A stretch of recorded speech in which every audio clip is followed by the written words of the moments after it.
nostalgia plays, gaming share, endless days, podcast echoes through the streams, living out our pixel dreams. Hit the button, go live, go live. In this realm where games survive, games attack with a rebel spark. We're lighting up the digital dark. Hit that button, go live, go live. In this realm where games survive, games attack with a rebel spark. We're lighting up the digital dark. Games attack with a rebel spark. We're lighting up the digital dark. Yeah, that's what we're talking about, ladies and gentlemen. Welcome, everybody, to the GamezAttack podcast, episode 93. Phil Spenser out, AI Slop in. Oh boy, this is going to be one of those podcasts that, boy, yeah, this is going to be one of those podcasts, isn't it? Oh, okay. Alrighty. I don't even know where to begin. Actually, I do know where to begin, but I don't want to begin because I am just still reeling from Friday. Now, no, I found out this information Friday night before my stream, before my Game On Final Fantasy VII Rebirth stream. When I found out that Phil Spenser had been... what I can tell, and I don't know if other people are going to be saying the same thing when they do their podcasts and stuff like that, but what it looks like is Phil Spenser, not just retiring. All these news outlets are saying, oh, Phil Spenser's retiring and stuff. I'm like, very abruptly, when there was nothing talked about, there was nothing, none of these, and it's not like every, CEO or COO or what was he, just the CEO of Xbox or whatever, or was he just the manager, the boss of Xbox? He was the boss of Xbox, whatever they call him, considered his position there at Xbox under Microsoft. Saying that you're just going to abruptly retire and then be out by Monday sounds like you got pushed out. That's what I'm thinking. That's my number one. Basically, my spidey gaming senses have tingled very harshly. And when I read the articles and stuff, they all said the same thing, that Phil Spenser retiring abruptly. He will be gone by Monday. So that means being pushed out of the company after, 38 years or something? And Sarah Bond quitting. So she quit. Everybody, and me too, I was thinking, and I didn't really care about Sarah Bond too much. I don't think she did much for Xbox and the brand and stuff. I don't know behind the scenes. I heard there was some turmoil between her, Spencer, and some other people, but I never thought she really brought anything really to the table, except she did a lot of talking. She was the talking person over there for the commercials and presentations and stuff. But I never felt like she really brought anything truly to the table. And now she gets to be working. Plus, she had that new job over at the Tyson Chicken place. She's going to be working for the chickens and stuff like that. So she's going to be working for Tyson Chicken. So she doesn't really need to be there. But she quit abruptly. And then they promoted, they put Matt Booty got promoted. Let's see. It says here, Matt Booty promoted as Microsoft AI exec Asha Sharma named a new Xbox boss. And then when I heard that, I'm like, oh boy, the shit is beyond hitting the fan. The shit hit the fan blew up, burned out, flying wherever. It's like a meteor that's going to hit the earth.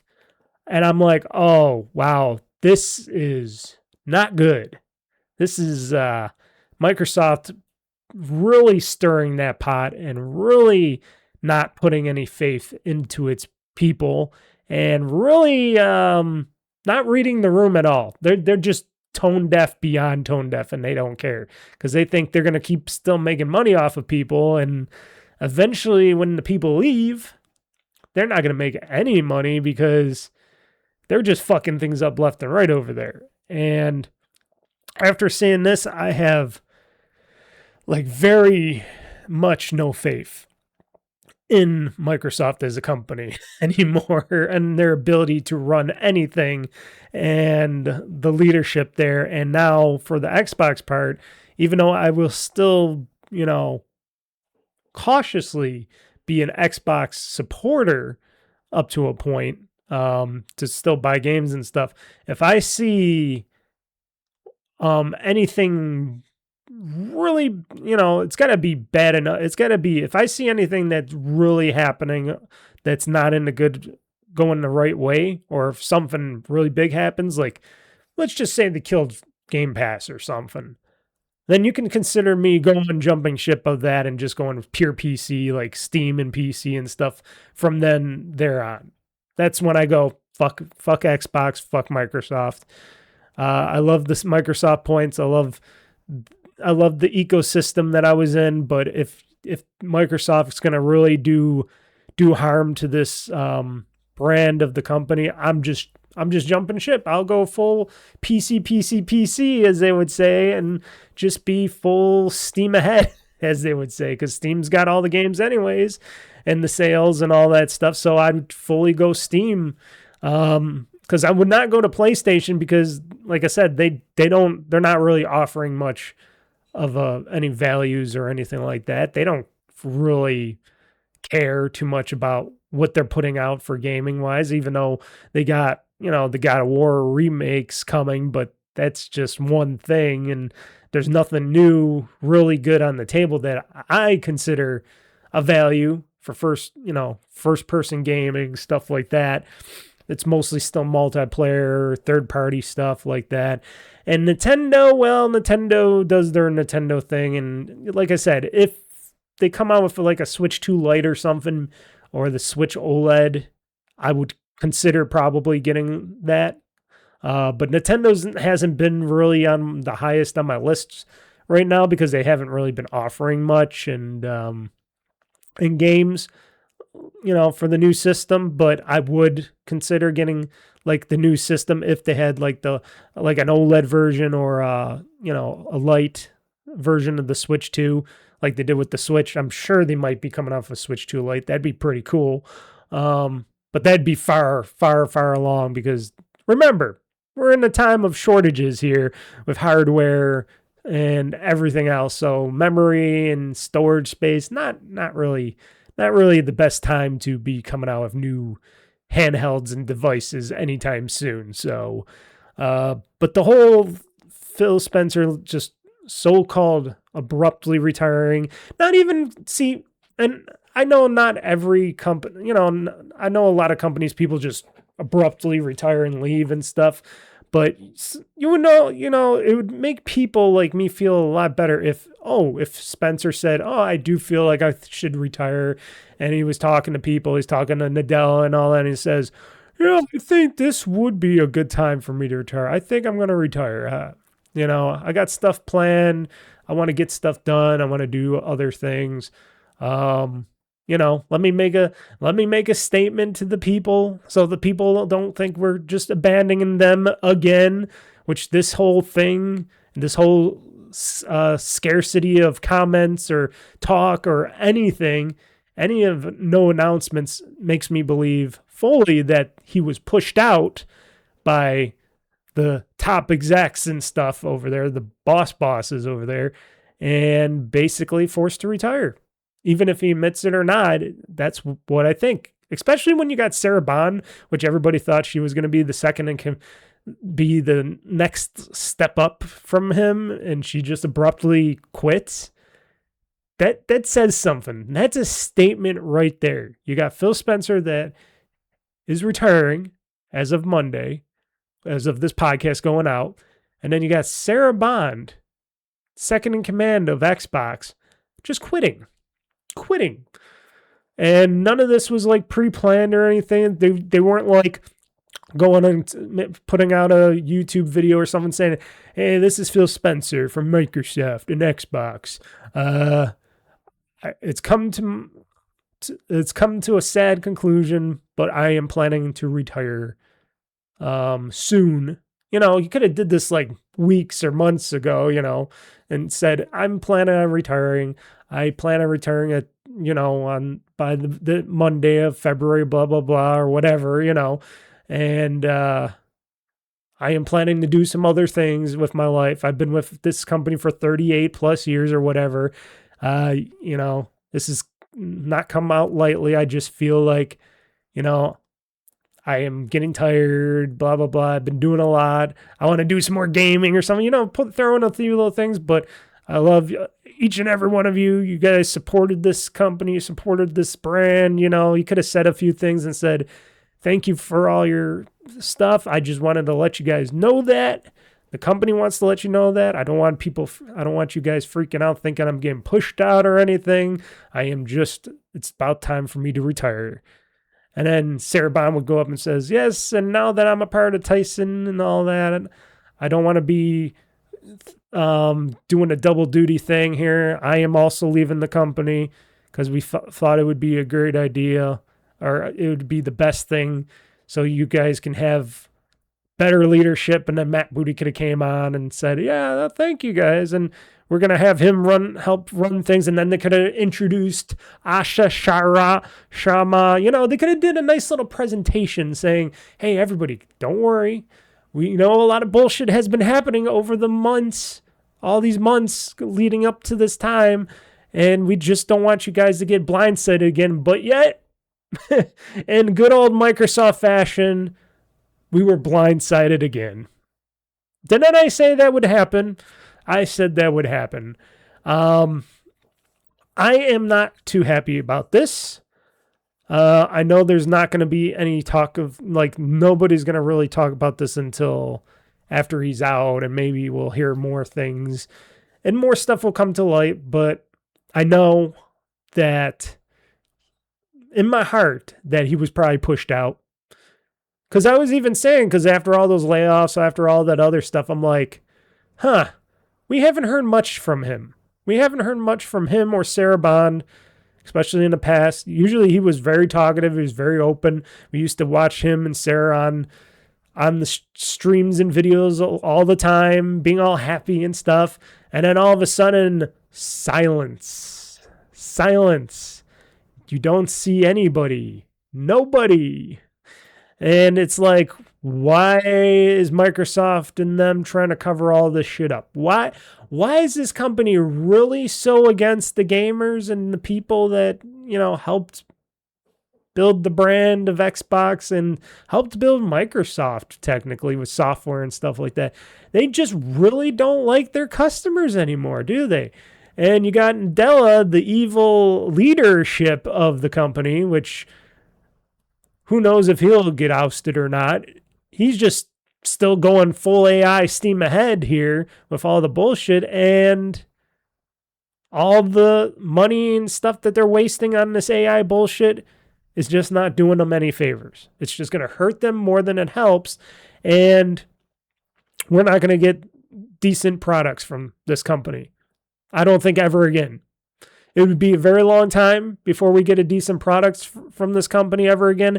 And by that time, I think everybody, not just, me, but everybody around the world is going to be like, bye-bye, Microsoft. Already people are saying bye-bye, Microsoft. People are always talking about, we want to go to Linux instead of Windows. We want to go to PlayStation or PC or Nintendo instead of Xbox. And we want to go use all these other, I use OpenOffice now because I think Microsoft Office is just completely whack, and they're pushing all their customers away because they think, or this one man over here, the evil Nadella thinks, and the board of directors and the stupid stock shareholders in this company think that AI is the thing. At least some of them.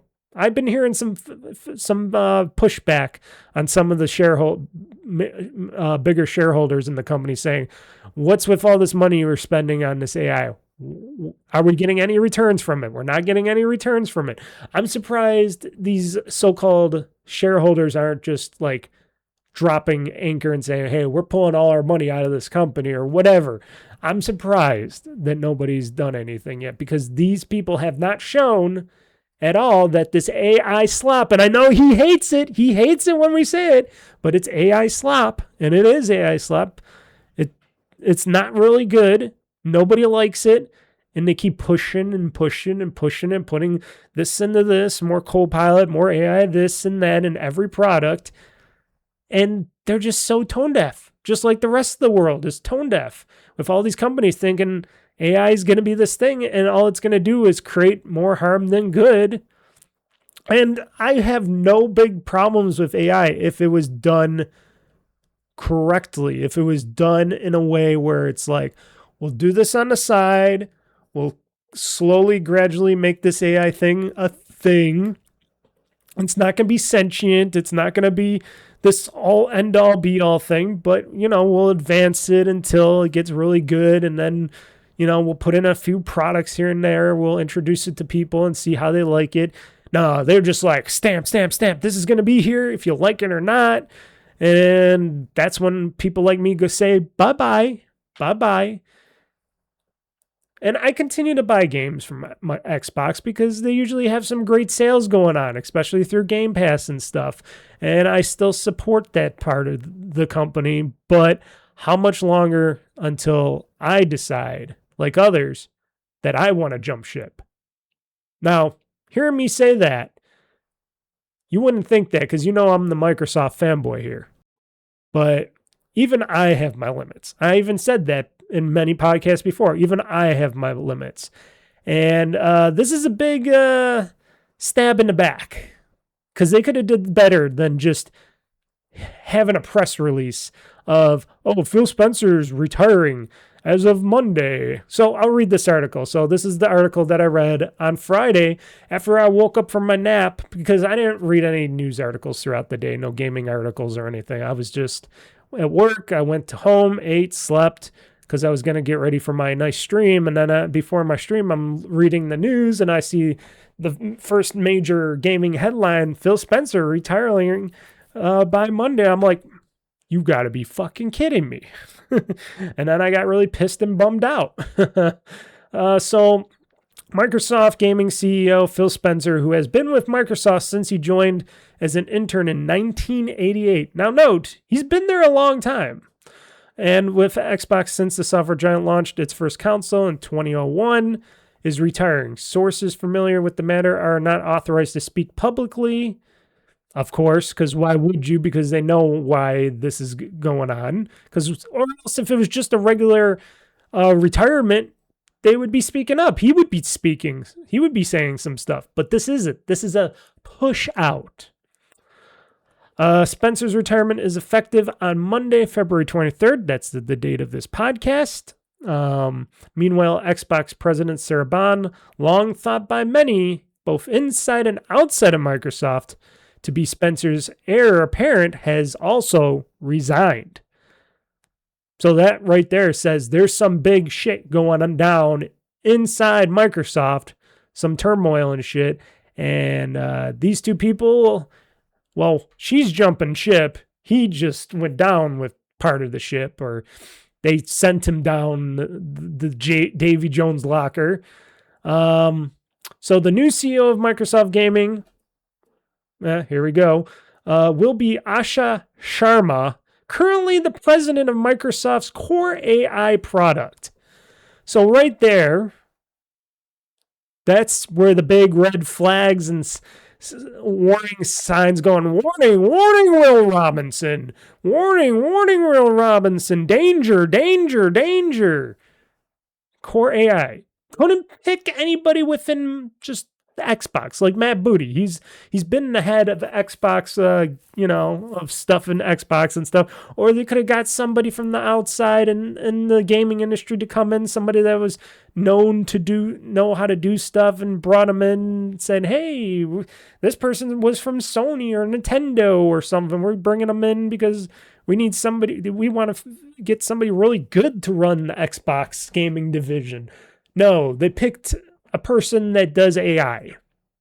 That tells you a lot and it sends a lot of big giant warning symbols of what is going to fucking go down in the gaming division of Microsoft. If you have not heard or read or listened to anything out there, including this podcast, you must be under a rock, because shit, that is bad.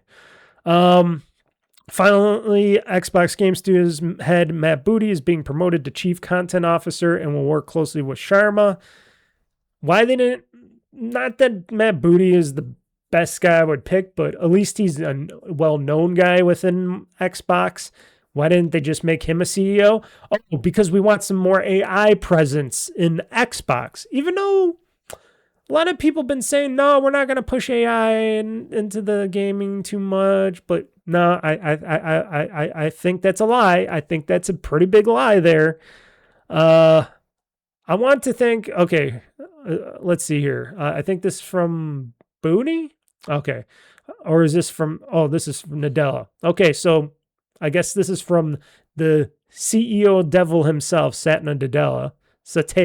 Sorry. I call him Satya. Satan Nadella, as you can tell.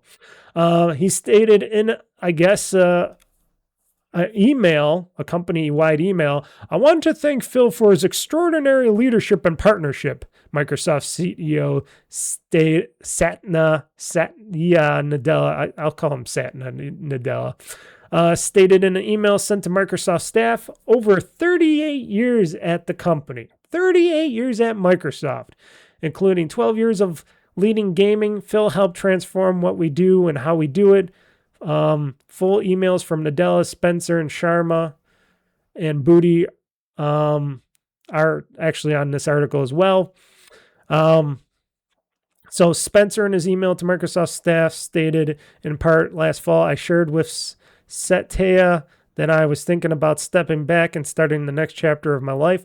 But why not speak that to the public, to the people that, buy the stuff? And, I know there's people want their privacy sometimes, but, if you let the public know and say, hey, I'm thinking about stepping down, I'm talking to Nadella about it, give a little bit of, we need some more soul in a company nowadays, especially with Microsoft where they're in the hole right now. Shouldn't there be like a little soul saying, hey, I'm planning on stepping down eventually, we're talking about how we're going to do this and stuff, but I don't know. I think this was more than he was burnt out, and then they're like, well, then that means you're gone. Okay, whatever. I don't know how this thing, but I'll read this email. I'll continue to read this email. So stepping back and starting the next chapter of my life. From that moment, we aligned on approaching this transition with intention, ensuring stability and strengthening the foundation we've built. I don't think anything's gotten strength.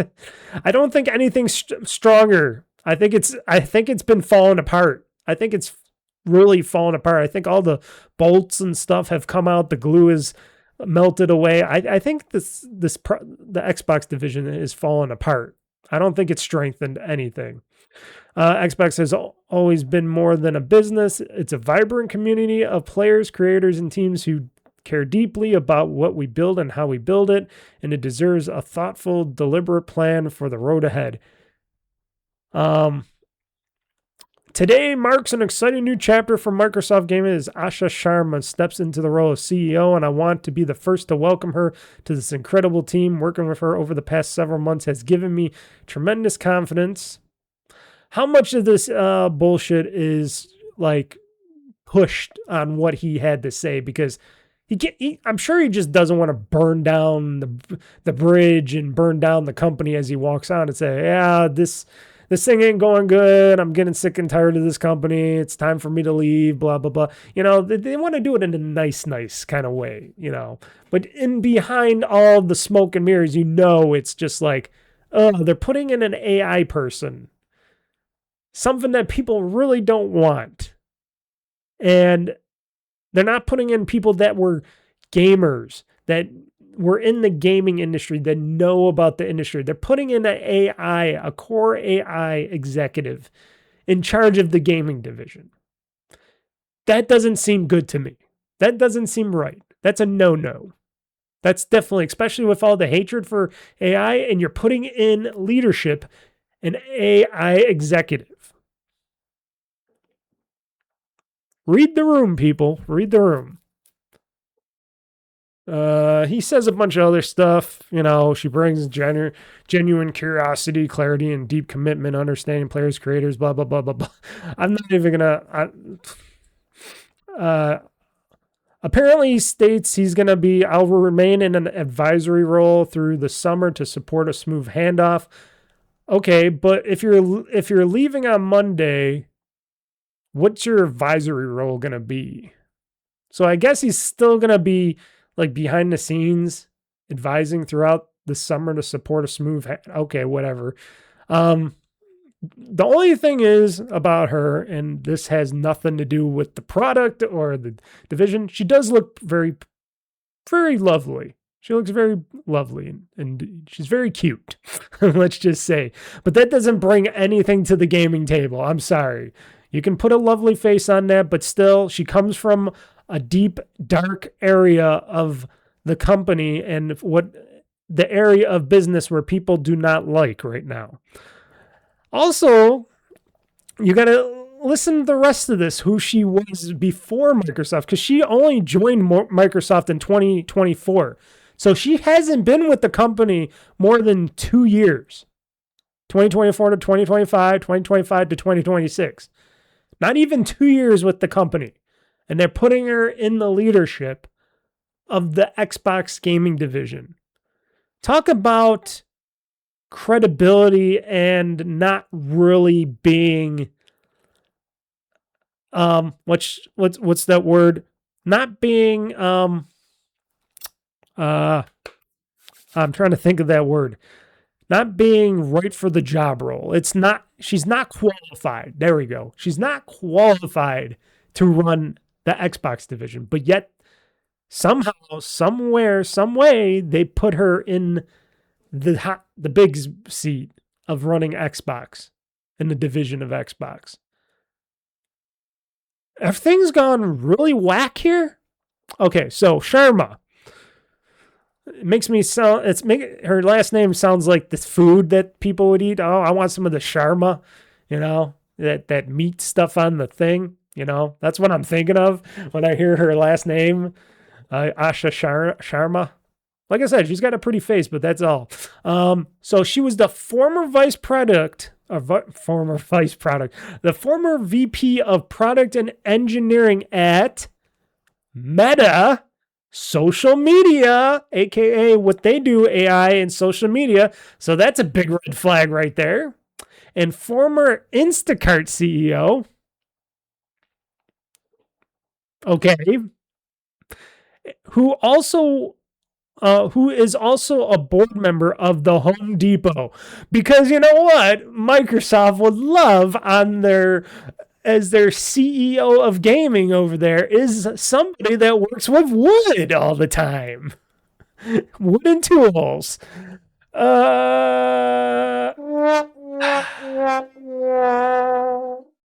what we want. We want somebody that knows about wood running the Xbox gaming division. Former VP of Product and Engineering at Meta. Former Instacart CEO. And a board member of the Home Depot. Wow. If I need some wood advice on my in my video games, she'll be the first person to go to.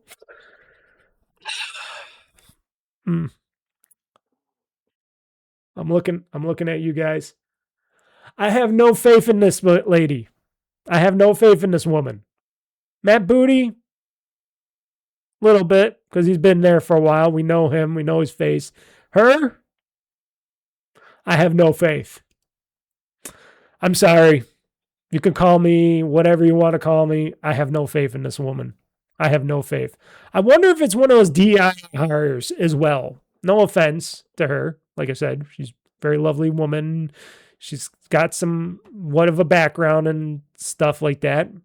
But still, why? Is she even a gamer?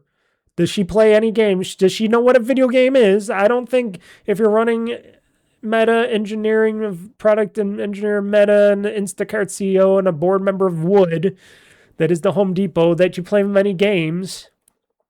Unless she secretly has a background in gaming and she's just like, yeah, I love video games. I just never got to be into this stuff, and okay. So she joined in 2024, another red flag that she's only been there 2 years and running this division. In her email to Microsoft staff, she wrote in part, "My first job is simple. Understand what makes this work and protect it."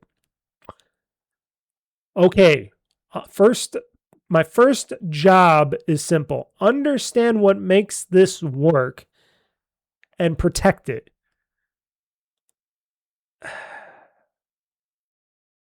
Okay. If you're watching the video version portion of this podcast, you can see how my teeth are almost grinding here and me just going, what the fuck? What makes this work and protect it? Well, first off, what makes the Xbox division work?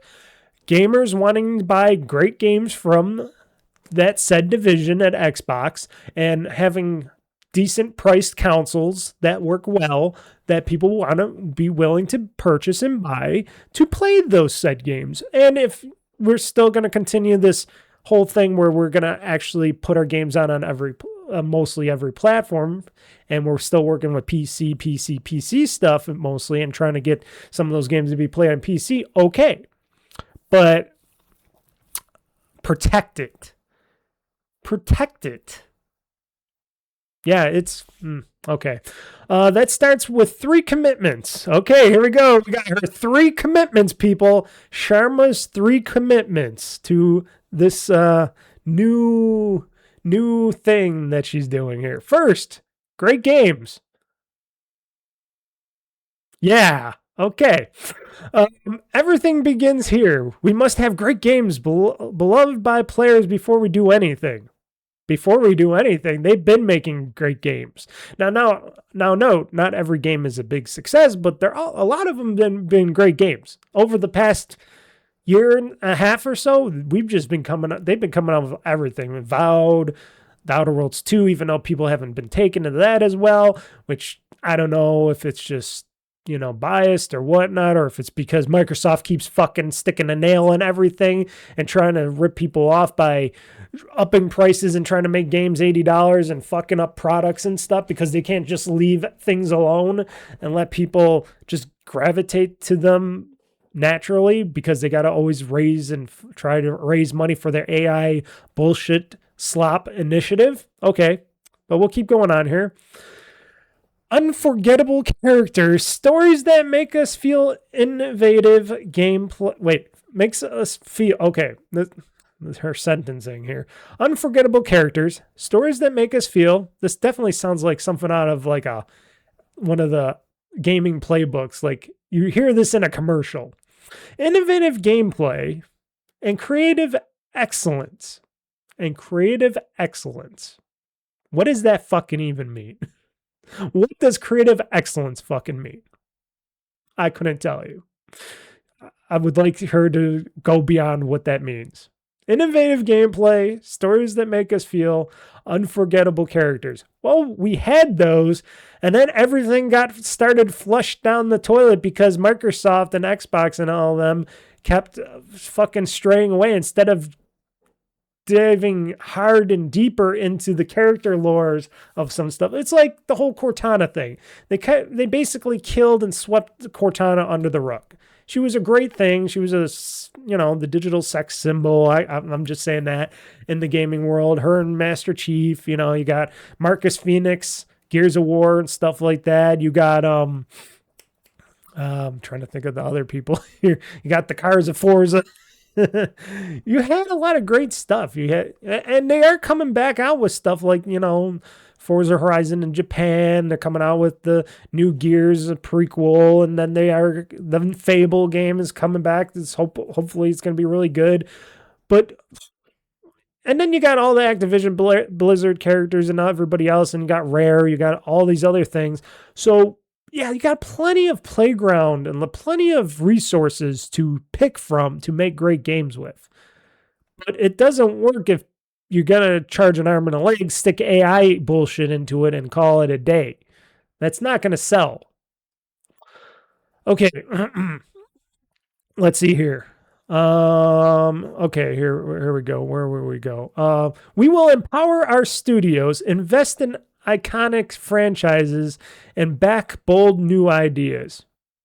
Wait, wasn't that what they tried before? Wasn't that something that they were trying to do before, and then all that got a plug pulled from most of that shit? We will take risks. Yeah, what kind of risks? Sticking AI and shit? I'm just saying that out loud here. We will enter new categories and markets. What do you mean new categories and markets?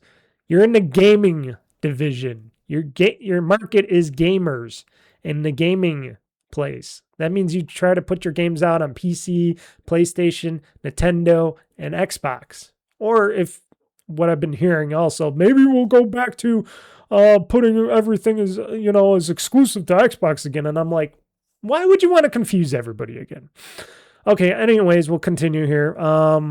We will enter new categories and markets where we can add real value, grounded in what players care about most. She promoted. How did she promote? She just got there. I promoted Matt Booty in honor of his commitment. He understands the craft and challenges of building great games, has led teams that deliver award-winning work, and has earned the trust of the game developers across the industry. He's okay, but what's this whole she promoted thing? I don't know. Second, the return of Xbox. Well, you got to do a lot to do that. You guys got to maybe lower the Game Pass prices a little bit. Just a little bit. I'm not just saying drop them back down to 20 for Game Pass Ultimate. 25. I know people still will hate me for saying that, but shit.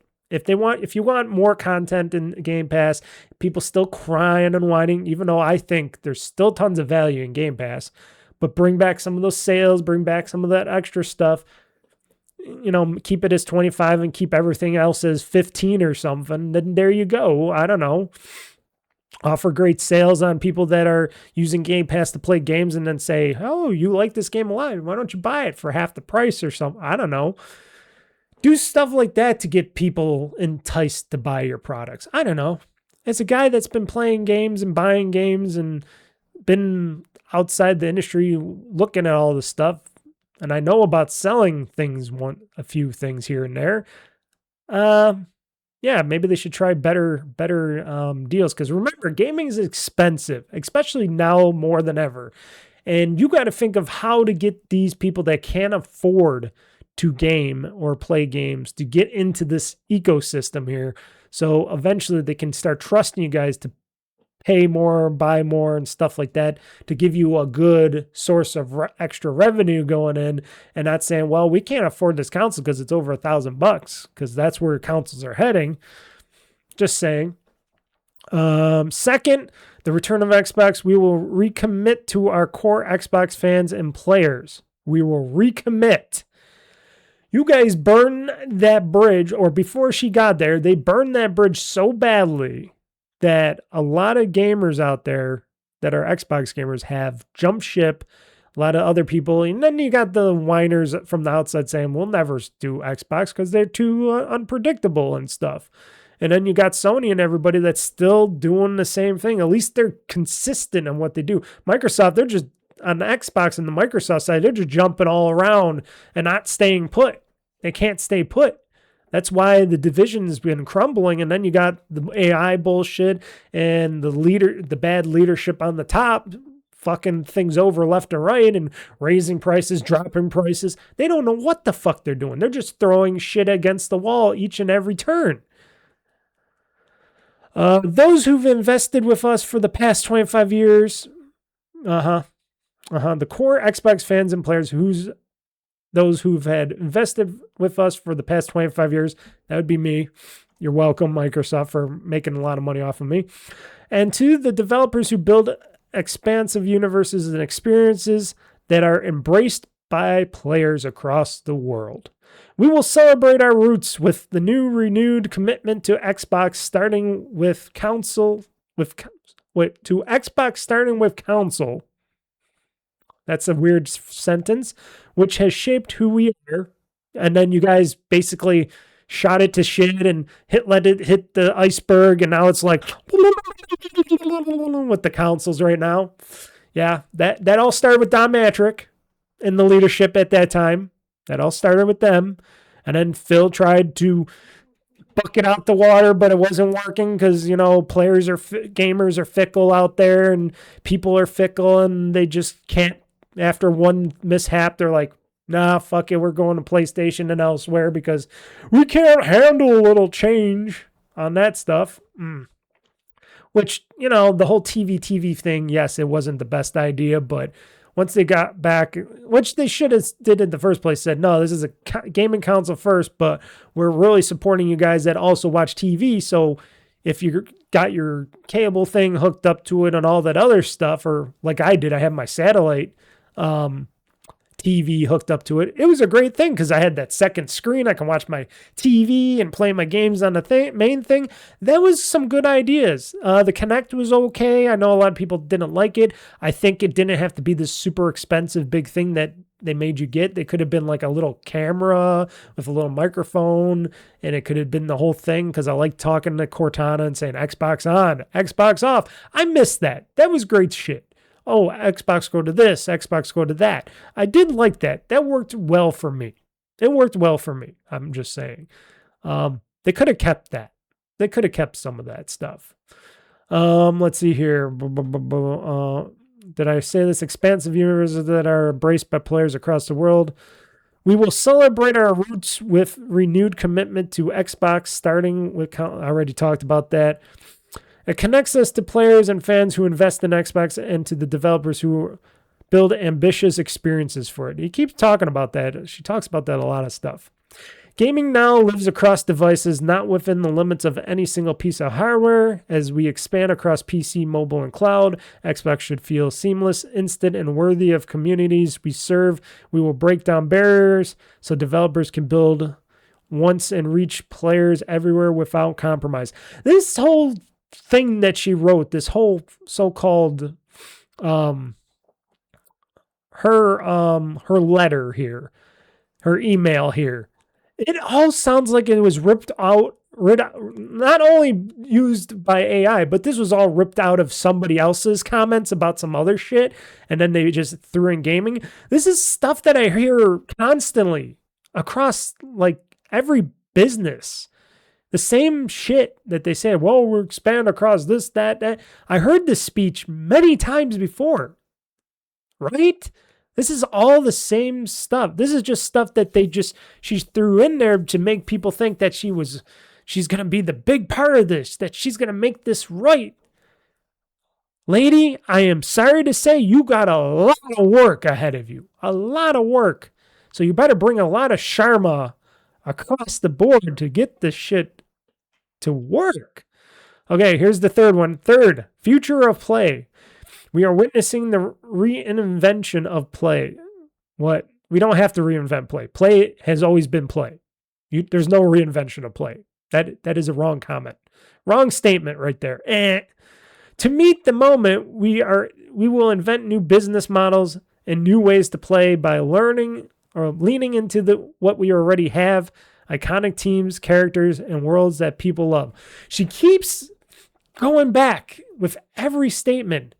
Teams, our iconic teams, characters, worlds. The same thing said differently each and every time, just like an AI would say that. Okay? But we will not treat those worlds with static IP to milk and monetize. Yeah, good luck on that one. We will build a shared platform and tools that empower developers and players to create and share their own stories. I heard that many times before. As monetization and AI evolve, oh, here we go with this now. As monetization and AI evolve and influence this future, We will not chase short-term efficiency or flood our ecosystem with soulless AI slop. At least she added the soulless AI slop initiative into that. I'm sure Nadella said, hey, put that in there. Say we do not put soulless AI slop into our shit, even though we do, but we won't admit it because we're pretty stupid over here, even though we're supposed to be a bunch of smart people. We're still going to put AI in our fucking games and shit. They just won't know it. They will never find out, even though they will. Games are and always will be art crafted by humans and created with the most innovative technology provided by us. Yep. Any way to try to please the people here. So, no offense. She's got a lot of work ahead of her to prove herself, which she has no background in anything gaming or anything that I know of so far, even though I don't know her very well, but we know her very to say she's not done anything gaming prior to joining Microsoft. So, yeah, I have very little faith in this lady. Very little faith to no faith in this lady here. She's got a lot of work ahead of her and a lot of promises, and she better keep that AI shit and slop out of this part of the coin, because if she starts pushing, or if Nadella's from up high, the evil Nadella himself, Satan Nadella, decides to put the AI slop in this shit, I'm fucking out of there. And I would suggest highly that everybody else gets fucking out of there. Because whenever a company keeps saying AI this and that or whatever, notice she put in this message as monetization and AI evolve. So she's still a part of that system, folks. Still part of that, we're trying to make money and we're still trying to put AI in stuff because it's evolving and influencing the future. No, it's influencing a bunch of people in this world that say we hate AI around the world. AI is fucking up the world. People aren't influenced. They're influenced to hate AI right now. And once you go to the gamer side, we're very fickle. I can be very fickle. You push in the wrong direction of that in the gaming division, we will leave and you will never see us again. That's what they've been proven. So, like I said, I got very little to no faith in this lady. Like I said, she's got a lot to prove. Just going to have to sit it out and see what happens from going forward. Now, Booty. We got to get the word from Booty here now, folks. Booty stated in his email to Microsoft staff, looking forward, I'm excited to partner with Asha as our next CEO because she's not just a hot lady coming into the role that has no experience and is fully not qualified for this job role at all. I could be better at this job role, but, they wanted her. DEI hire, whatnot, I don't know. You could say what you want to say, people in the comments. Our first conversation centered on her commitment to making great games and the role that plays out in our overall success. She asks questions, pushes for clarity, and wants our choices grounded in player and developer needs. Didn't Sarah Bond say the same shit when she was around too? I want conversations, commitment to making great games, and I want clarity. Didn't she say the same stuff back in her time as second in command at Xbox with Phil Spenser? It sounds very familiar. That mindset matters as the industry around us is changing quickly, not for the better. How players engage, how games are made, and how business models and platforms evolve. We have good reasons to believe in what's ahead. We have good reasons to believe in what's ahead. That's a weird statement in itself if you think about it. This organization and its franchises have navigated change for decades, and our strength comes from teams who know how to adapt and keep delivering. Oh, they've been adapting a lot. And strength? What strength?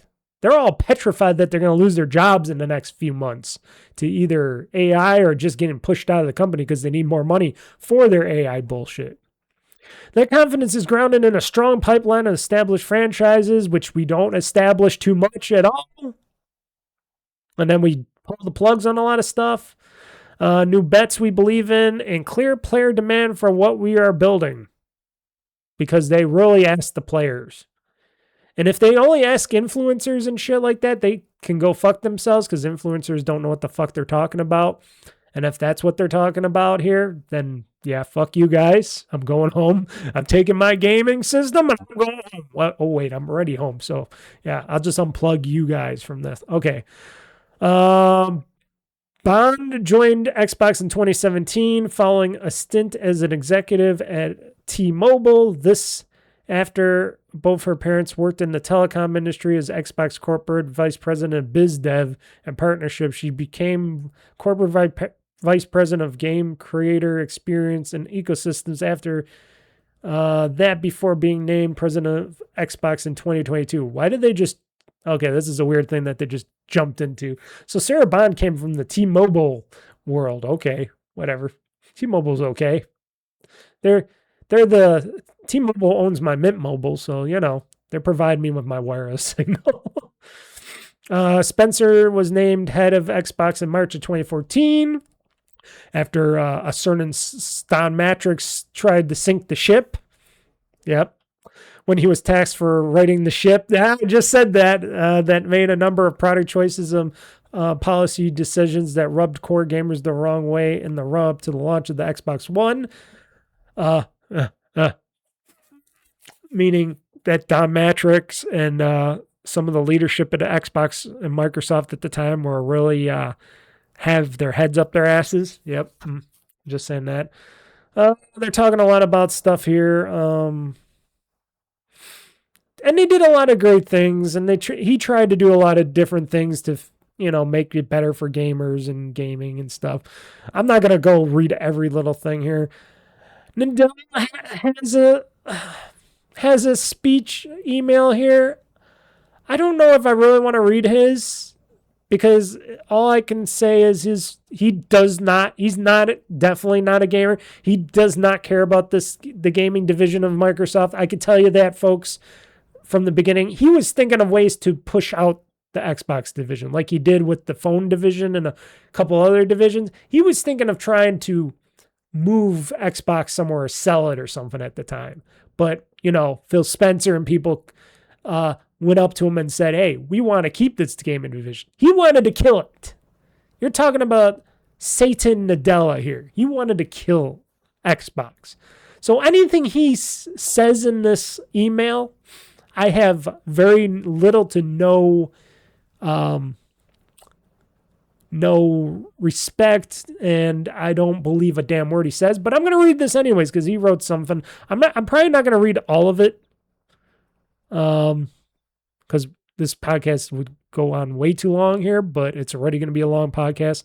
So Nadella says here, gaming has been part of Microsoft from the start. Flight Simulator shipped before Windows, and you can practically ray trace a line from DirectX in the 90s to the accelerated compute era we're in today. As we celebrate Xbox's 25th year, whoa, what a great celebration. Woo, woo, woo, woo. Yeah. Let's see here. The opportunity and innovation agenda in front of us is expansive. Yeah, really expensive. Today, we reach over 500 million monthly active users, are a top publisher across all platforms. Yeah, that's only because you opened up and you started selling games to everybody else. So there you go. Notice they say top publisher, not gaming division, not a gaming, Xbox gaming division for Xbox. They're talking about top publisher across all platforms, and continue to innovate across gaming hardware, content, and community and service of creators and players everywhere. I am long on I am long on gaming and its role in the center of our consumer ambition. And as we look ahead, I am excited to share that Asha Sharma will become executive. Yeah. Anything else that he says? Yes, he talks about Matt Booty. He talks about what they're going to do. Yeah, like I said, I'm not reading all this stuff for him. We have extraordinary creative talent across our studios and global platform, and that is second to none. I am excited for how we will capture the opportunity ahead and define what comes next. While staying grounded in what players and creators value. You have not done a good job, Satan Nadella. Please join me in congratulating Asha and Matt on their new roles, and I'm thanking Phil for everything he has done for Microsoft and for our industry. I'm still saying force out. They're just making it really nice so people don't think that this is a force out. Okay, and then Phil Spenser has his stuff. A new chapter for Microsoft Gaming. When I walked through Microsoft's doors as an intern in 1988, I could never have imagined the products that I helped build, the players and customers we serve, and extraordinary teams that we be lucky enough to join. It's been an epic ride and truly a privilege of a lifetime. And like I said, he's been at the company for 38 years. He's been in the gaming division for a very long time. So he was very well qualified to stay as CEO. The only reason he's leaving is because he's being pushed out because they're not letting him do shit at the Xbox, and they keep making impossible demands of the man and the people there at the Xbox division that this lady is not going to be able to do, Matt Booty is not going to be able to do, and they're going to wreck shit fully. But still, Spencer says here, continues, last fall I shared with Satan, I'm just going to say Satan. Last fall I shared with Satan that I was thinking about stepping back and starting the next chapter of my life. From that moment, we aligned on approaching this transition with intention, ensuring stability, and strengthening the foundation we built. Xbox has always been more than a business. It's a vibrant community of players, creators, and teams who care deeply about what we build and how we build it, and it deserves a thoughtful, deliberate plan for the road ahead. And then he talks the same shit that everybody else talks about the new people, blah, blah, blah, blah, blah. As part of this transition, Sarah Bond has decided to leave Microsoft to begin a new chapter. Sarah has been instrumental during the defining period of Xbox. I don't know about that. Shaping our platform strategy, expanding Game Pass and cloud gaming, supporting new hardware launches, and guiding some of the most significant moments in our gaming history. She hasn't been there that long, let's just say, but okay. Most of all, to everyone on Xbox Game, I want to say thank you. I've learned so much from this team and community, grown alongside you, and been continually inspired by creativity, courage, and care you bring to the players, creators, and to one another every day. I'm incredibly proud of what we built together over the past 25 years, and I have complete confidence in all of you and the opportunities ahead. If you guys aren't all fired and let go, and the ship sinks, I'll be cheering you on in the next chapter of Xbox's proudest fan and player. Phil, okay. When they make everybody write these company letterhead speak things, all it is just propaganda. It's just a bunch of stuff. Now, Phil, I'll give him the part that he's true to what he thinks he's saying, mostly. But like I said, before, when he was in interviews, and this was like, what, last year? Was it last year or it was a little bit earlier in the last year? I think it was last year, though. He was saying, oh, no, I don't think I'm retiring anytime soon. That's what he originally was touting to in his interviews with people. When I watched the interviews on YouTube with various game journalists and people in the industry, he was saying, yeah, I'm going to probably stick around at least for the next console launch or something. I'm still going to stick around for a bit, and he was still pretty much in the game. And now all of a sudden he's like, pull the plug. I'm out. See ya. That says to me, he's been pushed out. He wasn't agreeing with what the top has been saying. And of course, like I said, why didn't Miss Opportunity Sarah Bond want to take over his role in leadership. Maybe it's because she knows that things are going to go bad. And I'm just saying with some speculation, but as you see trends in the industry, and the biggest trends in the industry, like the Xbox division at Microsoft, or at Microsoft in general, and other places in the gaming industry, you just got to think that this is what's going to happen, unfortunately. And like I said, I don't care what anybody says in here.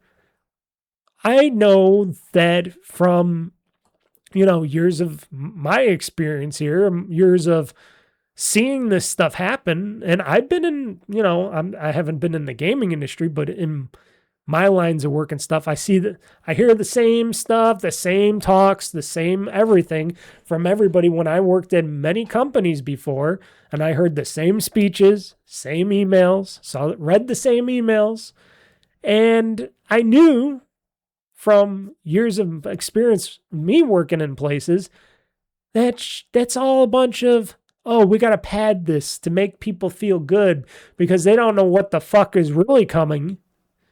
But we're going to pad this, make things seem like it's all right. That this is going to be great.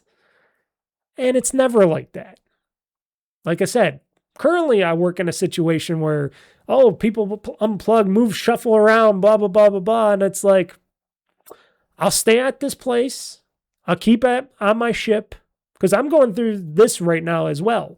I'm like, well, my job is my job. I will stick at it. If things go more south and stuff, I will be leaving this job, going to another place. Even though I've been at my current restaurant job for 5 years, and it's a decent job, making decent money, and I have no complaints technically over that, depending on who I work with and whatnot. But as they changed, everything changes there, and things aren't looking so bright there. Eventually, I'm going to be the one saying, well, I'm moving on to another place. And that's what this is. This is what this is basically sounding like to me. That Phil is done. He's going to move to another place. And who knows what he's going to be doing next? Maybe he'll go to PlayStation or something, or Nintendo. I have no clue on what he would be doing next. You got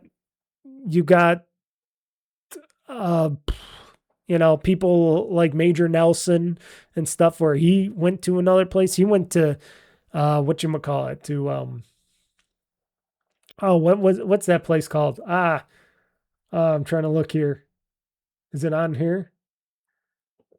Oh, shit. What was it? Oh, yeah. From, I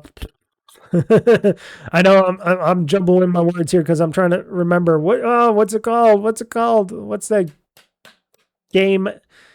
Oh shit. I gotta pause this because I can't think and I don't want to be doing this word salad shit. Hold on. Okay, I'm back on. Unity. Yeah, Major Nelson and Unity. My brain just fucking locks up when I got too much information in it.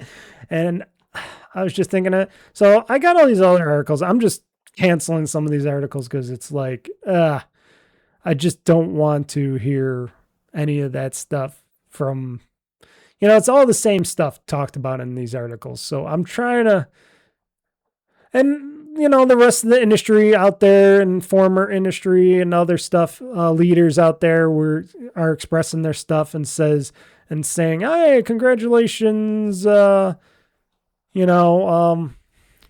Spenser, you did an excellent job, blah, blah, blah. You know how the rest of the community out there does that stuff. You got people like Peter Moore congratulating him on his retirement. And let's see, Peter Moore, Reggie Fils-Aimé, congrats, Xbox P3 on a fantastic career. The games industry is better because of your contributions. I don't think the games industry is better, but he tried. But I don't think the industry of games has been anywhere but on the lowest point right now. But okay. But they're trying to keep it cheerful. That's what people do. I Me, I'm to the point saying, yeah, I don't think the industry's any better, but at least you tried. We all try, but the industry's still crumbling around us. Okay. I look forward to celebrating this milestone with you. Yeah, let's get a Bigfoot pizza. Greg Cosenza, I don't know who that is. He must be somebody. Sean Murray, a bunch of people. Larry Herb, there we go. Hey Xbox, Xbox P3. I'm not texting you now as your phone is blowing up like mine. Let's chat when you come up for air. An end of an era indeed. Mm-hmm. But a lot of people said nice things about him, of course, because he was a nice guy. Phil Spenser, great guy. Wherever he goes next, whatever he decides to do, if he just doesn't fully retire and just enjoy life or something, I don't know. I don't know what that stuff. So also Xbox director Major Nelson, as we know, Larry Herb himself, has some advice for Microsoft's new gaming CEO. Let's see here. So, okay. So the executive in question is none other than Larry Herb, whom most Xbox users know as Major Nelson. Herb served as director of Xbox programming for nearly 20 years because he's been in that company for a very long time too. Entering the position in 2005, departing Microsoft in 2023 when Satya Nadella let him go because he did a great podcast. He did a lot of the best social media you could do because he was like doing some great social media work for Xbox, and then plug pulled for him. Herb was respected and loved by many in his frequent engagement of the Xbox community, and with ties directly into the which ties directly into his suggestion for Sharma, which is the new CEO of Xbox. And like I said, when they let Larry Herb go before, that was always a bad thing for me. I was like, why? He's doing a great job. He's talking about the gaming community here at Xbox. He was keeping all this news and stuff. He was good. He was really good at what he did and how to promote games and all that stuff there at Xbox. I always liked that guy. And, him and Phil have that unique quality that a lot of people don't have over there right now at Microsoft in general. And I kind of, and a lot of the industries out there now, you need people like that, not these money, AI, this, that, direct to the point people. You need people with some style, some style, I'm trying to think of another word here, some pizzazz, people that have enthusiasm to what they are doing and what they think is going to be happening in the future. That is all good. Let's see here. So basically,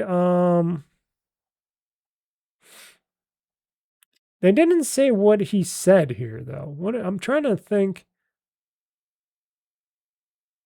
One former Xbox, okay, he has suggested that she make a fourth commitment for the platform and its players in particular. That's what he was saying. Okay, that's what he said. I was looking at what he said. So yeah, he suggested that she make a fourth commitment for the platform and for the players in particular. And then I guess she wrote back in a response, "You got it. Thanks, Major. That's a great start. Keep that in mind as you begin to build your own plan. If I may be so bold, let me add one more. Partner with the community. February 2020. Okay, partner with the community, I guess. So he's basically saying, hey,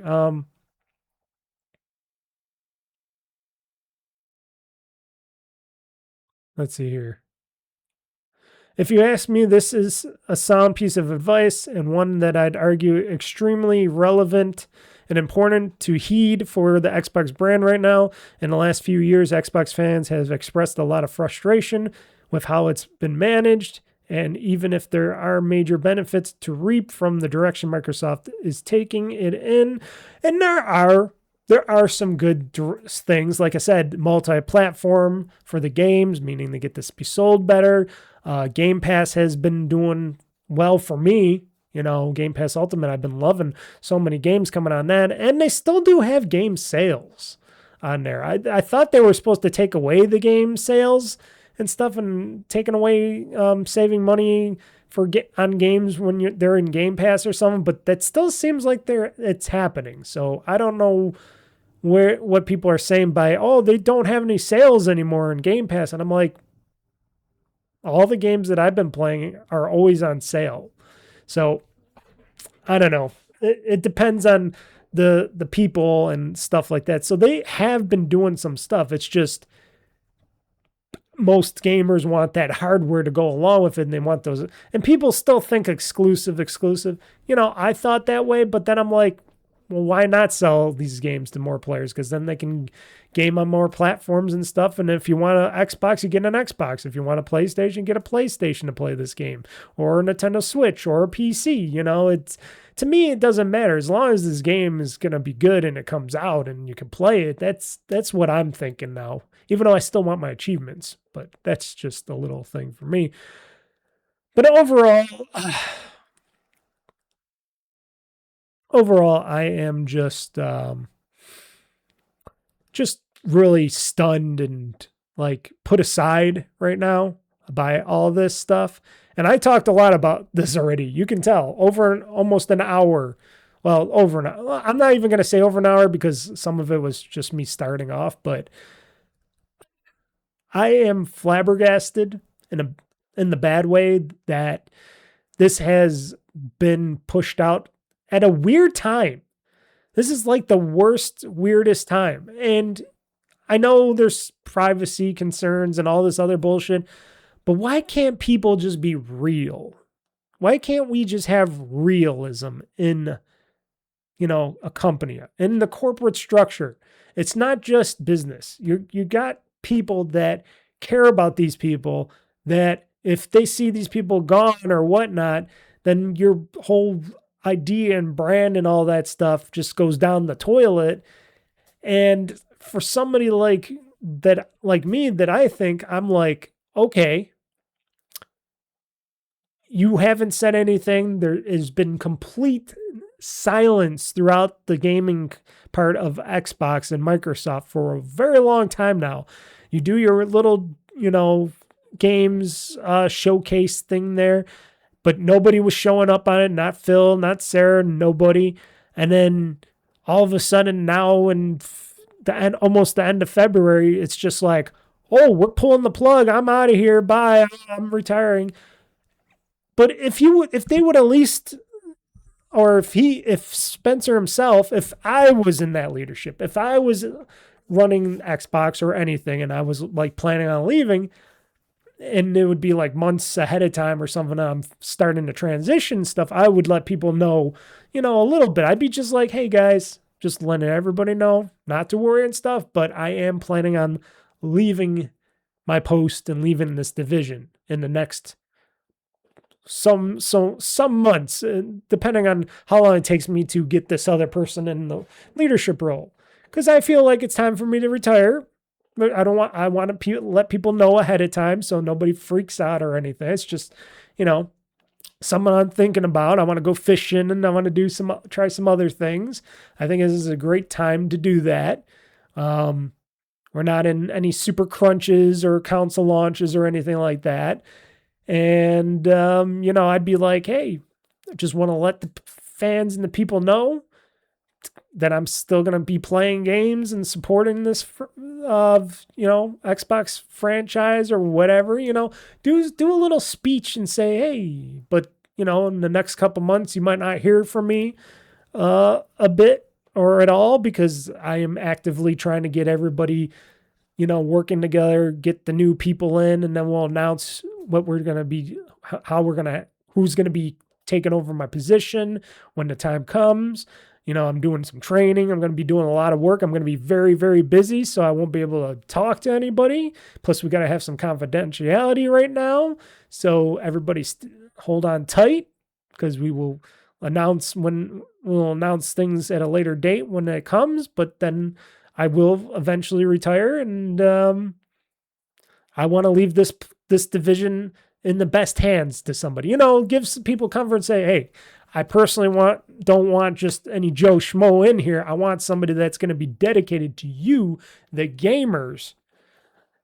That's how I would have took stuff. But, in the corporate world, they don't do that. They just go, well, type up what you're going to say. You're out of here the next Monday.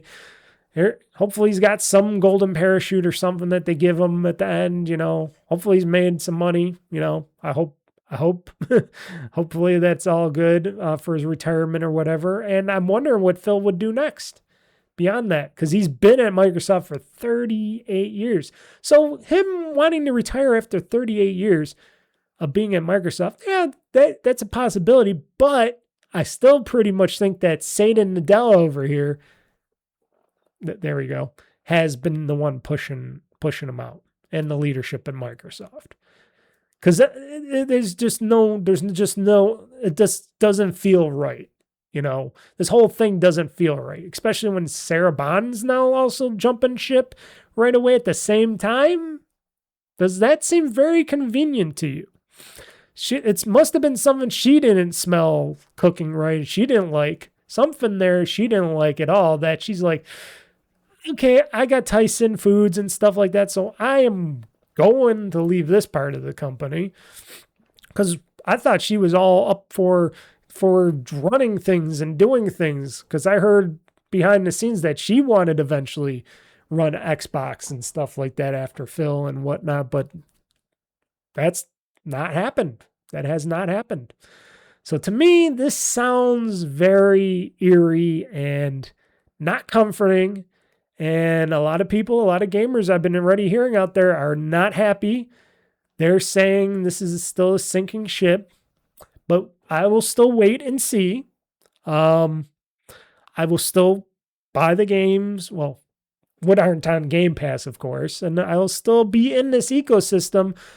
But if things turn for the worst, if this stuff goes beyond what I would consider good for gamers or the gaming division, whatnot, trust me, I will be the first one to tell you if this is bad. Because, like I said, you know me, I always say it, I admit it, I am an Xbox fanboy right here. I love the Xbox brand, I love the gaming and stuff. I'm not attached to my console. I'll play Xbox games on anything.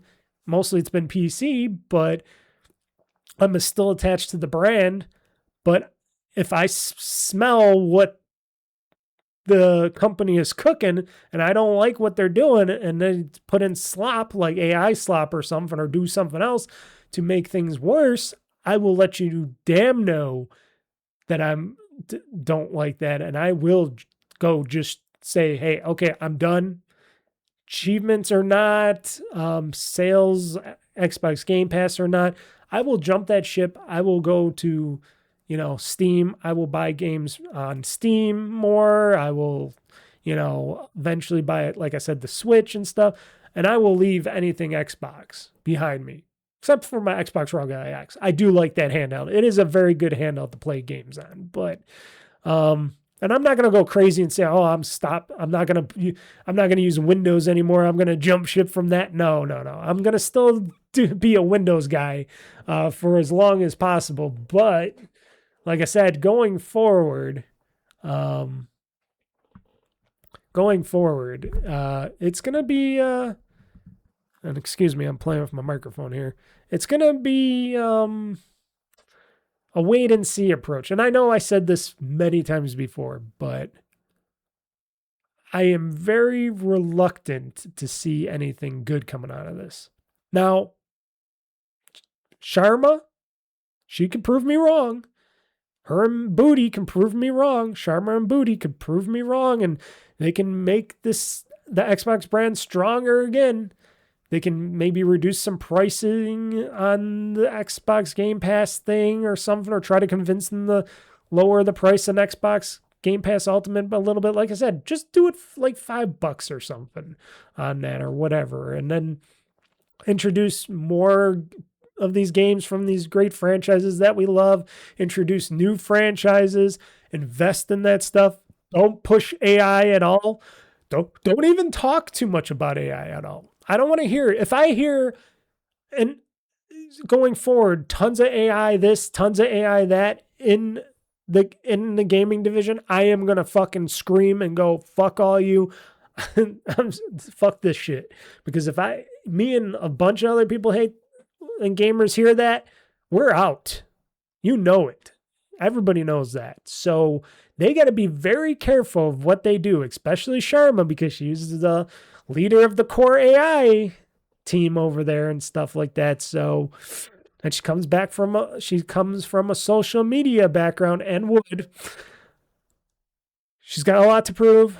Booty's got to prove his weighting over there as well, even though he's been there for a while. He's got to prove it as well.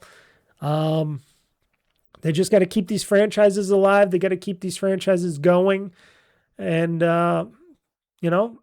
if they really want people to continue to be Xbox gamers and Microsoft people and stuff like that, they got to stop fucking us over.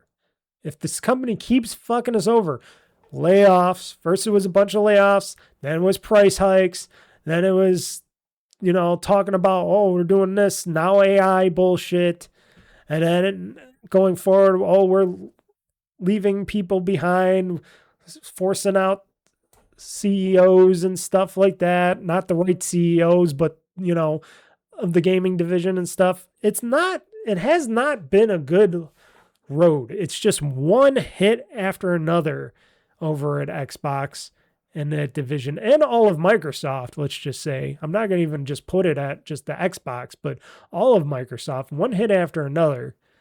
And that's all because of the AI bullshit and your leadership and stuff, which they could have had it just really good, but no, they had to fucking fuck it all up in the worst unsightedness of their decision making. And it's not looking good for a company that I used to love, just like how I used to be a big Google fan. They just really are fucking up the company and not in good terms. And you're going to lose your fans. You're going to lose the people that respected this company and the divisions and stuff. And you're going to lose money because people aren't going to want to buy your shit anymore because you're going to go the wrong direction. When you guys were talking about the next generation console being a premium console, meaning premium pricing, which is going to happen anyways because, prices for everything's going forward is extremely crazy. And not talking too much about, we want to bring these games from the past into the present, into the future and stuff. So we're trying to make deals with people and whatnot. If they talked about that, like, we want to still bring this backwards compatibility forward so you could play these games digitally on your PCs and stuff, that would have been some really good thing. If Phil was leaving this company and they were talk about that and say, hey, before I leave here, I got one more great thing that's coming, and Sharma is going to be heading this approach with Booty and stuff, but I'm going to let you guys in on a little cool, awesome secret before I leave this company. So I don't want to just leave the company saying I'm retiring and that's it. I want to leave you guys with something really cool at the end. We have been working on a great ways to get backwards compatible games and Xbox original 360, etc. And pretty much sooner or later, we're going to have some, we're going to announce that eventually you guys will be able to maybe play these games digitally on your PCs or your Xbox PC handhelds and whatnot. Can't talk too much more about it, but let's just say it's going in the right direction. And we got some exciting things that they're going to be talking about down the road. That would be something really cool. That would have been something like, okay. So, even though he is still retiring and stuff, at least if he says and gives us a really good thing at the end before he leaves, a good going away present, that would have been cool. It would have made me and a lot of people probably feel a little bit better about his ousting. You know, if him and Sarah said, hey, we got some little extra tidbits before we leave to give you guys, our passionate gamers and people that supported us and throughout the years, we got some stuff cooking here that we're excited about. We won't be a part of it, but we're going to let these two people take over the reins over here. And they're going to be a part of it. And we got some great things cooking for like gaming backwards compatibility, all that stuff. You know, if they would have said something like that or did something out of the ordinary that would excite people, people would be like less bummed about Phil leaving and Sarah leaving. I guess if whoever cares about Sarah leaving, I don't. No offense to Sarah too much. I don't think she, like I said, I don't think she brought much, at least that I know of, to the company on my side. But Phil, I would have been like, give him one last thing to say to people so they don't just go, ah. But right now everybody's like, ah, there goes Xbox. Where are we going? What direction now? So, yeah. So basically I'm done talking about this for now until more comes up, more in the news comes up. Also, Microsoft has had to issue a statement on this because they wanted to control the fires because you know what people think, gamers and other people are thinking, oh shit, they're going to lay off a bunch of more people now. And Microsoft came out and issued a statement right after all this stuff to calm the people down, even though their stock has dropped 0.31%. I see here on this stock ticker here, but Microsoft issues statement on potential layoffs after major Xbox leadership changes. So basically, let's see here. So basically, people are worried about being laid off going further and further restructuring of Xbox-owned studios and Microsoft as a whole, blah, blah, blah, blah, blah. And apparently what they're saying, Xbox executive shakeups will not include major layoffs for now. That does not change things at all. But they're saying that they're not planning on, changing up or laying off any people for the foreseeable future. But has that always been a true statement from them? No. But they said they won't include any major layoffs. But for now, that's what that article says, basically. This article, the Xbox's lack of exclusives, and this is from the new CEO here.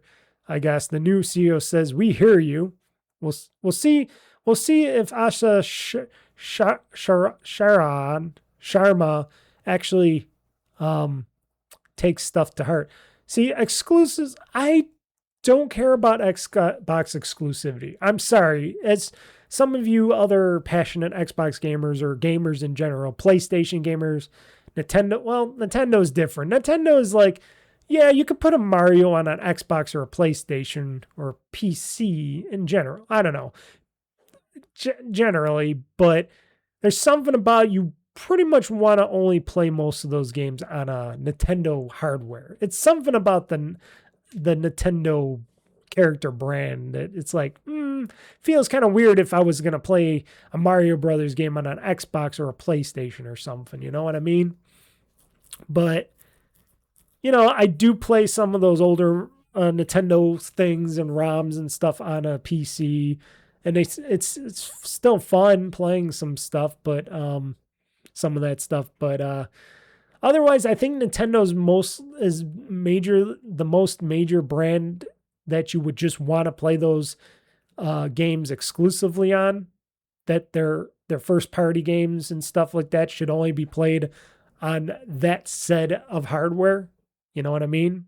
Unless if you can't get it anymore, and then you got to get some ROMs and stuff and play them on other systems and stuff. Then yeah, understandable. But otherwise, that's the only system I would say you would want to stick with to play those types of games.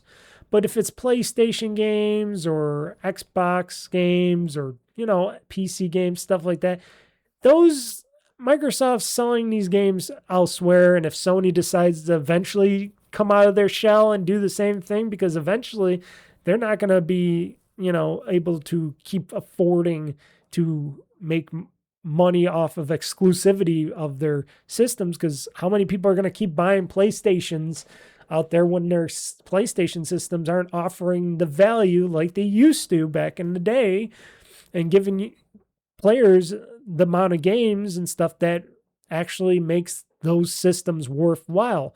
Sure, PlayStation 5 Pro. How many games have been really supporting the PlayStation 5 Pro, people? Come on, let's admit it. That was just a waste of money for those people. It did nothing to push more new great first-party games and content from Sony to it. Sure, they got a couple of games, a few little games out there that are coming to PlayStation that are exclusive that eventually may be coming to PC. I don't know because they've been talking internally about putting most of their games eventually into PC. I like the fact that they'll put it on a PlayStation first, and then after the exclusivity window, they'll put it on PC. But Microsoft does a day and date, and they've been selling way more games and stuff on the PlayStation and PC and stuff because they know people will buy it, and they're making the money off of that stuff. And Sony's leaving money on the table because they're so arrogant to think that, people just buy our PlayStation system for these games. But yet, if you don't have the games to play on that system, why buy a system like that? I don't know. My thing is, everything should just be opened up more. I don't think, like I said, that's one of the things that I don't mind Xbox and Microsoft doing is opening up, putting their games for sale like on Steam and, PC stores and stuff like that on PlayStations and stuff and Nintendo Switches. I don't mind that. Let everybody be able to play the game, but always have a home for people that just want to play it on an Xbox or a portable Xbox device, which is great. I think that's okay to me. I'm not going to cry and go, it's got to be on my Xbox system only and blah, blah, blah. Back in the day when I was young and stupid, sure. Now all these adult children out there nowadays complaining and crying, they're adult children. They have never grown up. So of course they're going to complain about exclusivity. Now for, things like Halo and stuff, Sony's got their games, which, like, I've been waiting for Astrobot to eventually come to PC and stuff. And I hear that might not ever happen, which is weird because you would think you would want to put Astrobot or something on that. And I know some people were saying, well, that'd be weird because it's got all this PlayStation stuff in there. It's all celebrating PlayStation and all. And I'm like, yeah, wouldn't that be an even better thing for them? So if they put like a Astrobot or Astrobot's Playroom or something on like Steam or something, or put on an Xbox, people would be looking at all this PlayStation stuff. That's just a bunch of advertisement inside the game and saying, ooh, yeah, Sony PlayStation, go to the PlayStation. I don't know. That seems like Sony leaving money on the table. For me, like I said, now I mostly play my games on PC. I'm not going to lie about that. I do play some of the games, which I have to because they're not available directly on the Xbox PC gaming app or anything like that. If you want to play these games on a PC, you got to download and install one of these third-party like Ubisoft App Store bullshit and whatever Epic Store bullshit or EA Store bullshit. And I'm not going to do that. I don't want to install anybody else's bullshit on the thing. I just want the game and play it. And I should just be able to buy the game directly in the Xbox PC store or something and just be able to play it from there. Not go into this third-party bullshit that I don't want to have on my system in the first place. And a lot of people complain about because they're not well kept up. And They take you out of that ecosystem effect, But otherwise for games, I play mostly on PC and then Xbox, of course. That's just my platform right now. PC, a little bit on Xbox, and that's it. Because like I said, I don't have a Switch 2. I haven't played my Switch in a long time because when I took it out of its case the other day, I had to blow it off. It was all dusty. Still working, by the way, but dusty as hell. And I'm like, wow, I haven't touched my Nintendo Switch in a long time. Because it's just sitting charging in the charging dock in my living room right now. And it got really dusty. And I'm like, wow, I really haven't touched this thing in a long time. Even needed a bunch of updates. So I'm not really big on exclusivities anymore. I just want good games and I want to be able to play them where I play them. And that is it. Just make them available for me to play on what I play on, which is PC and Xbox.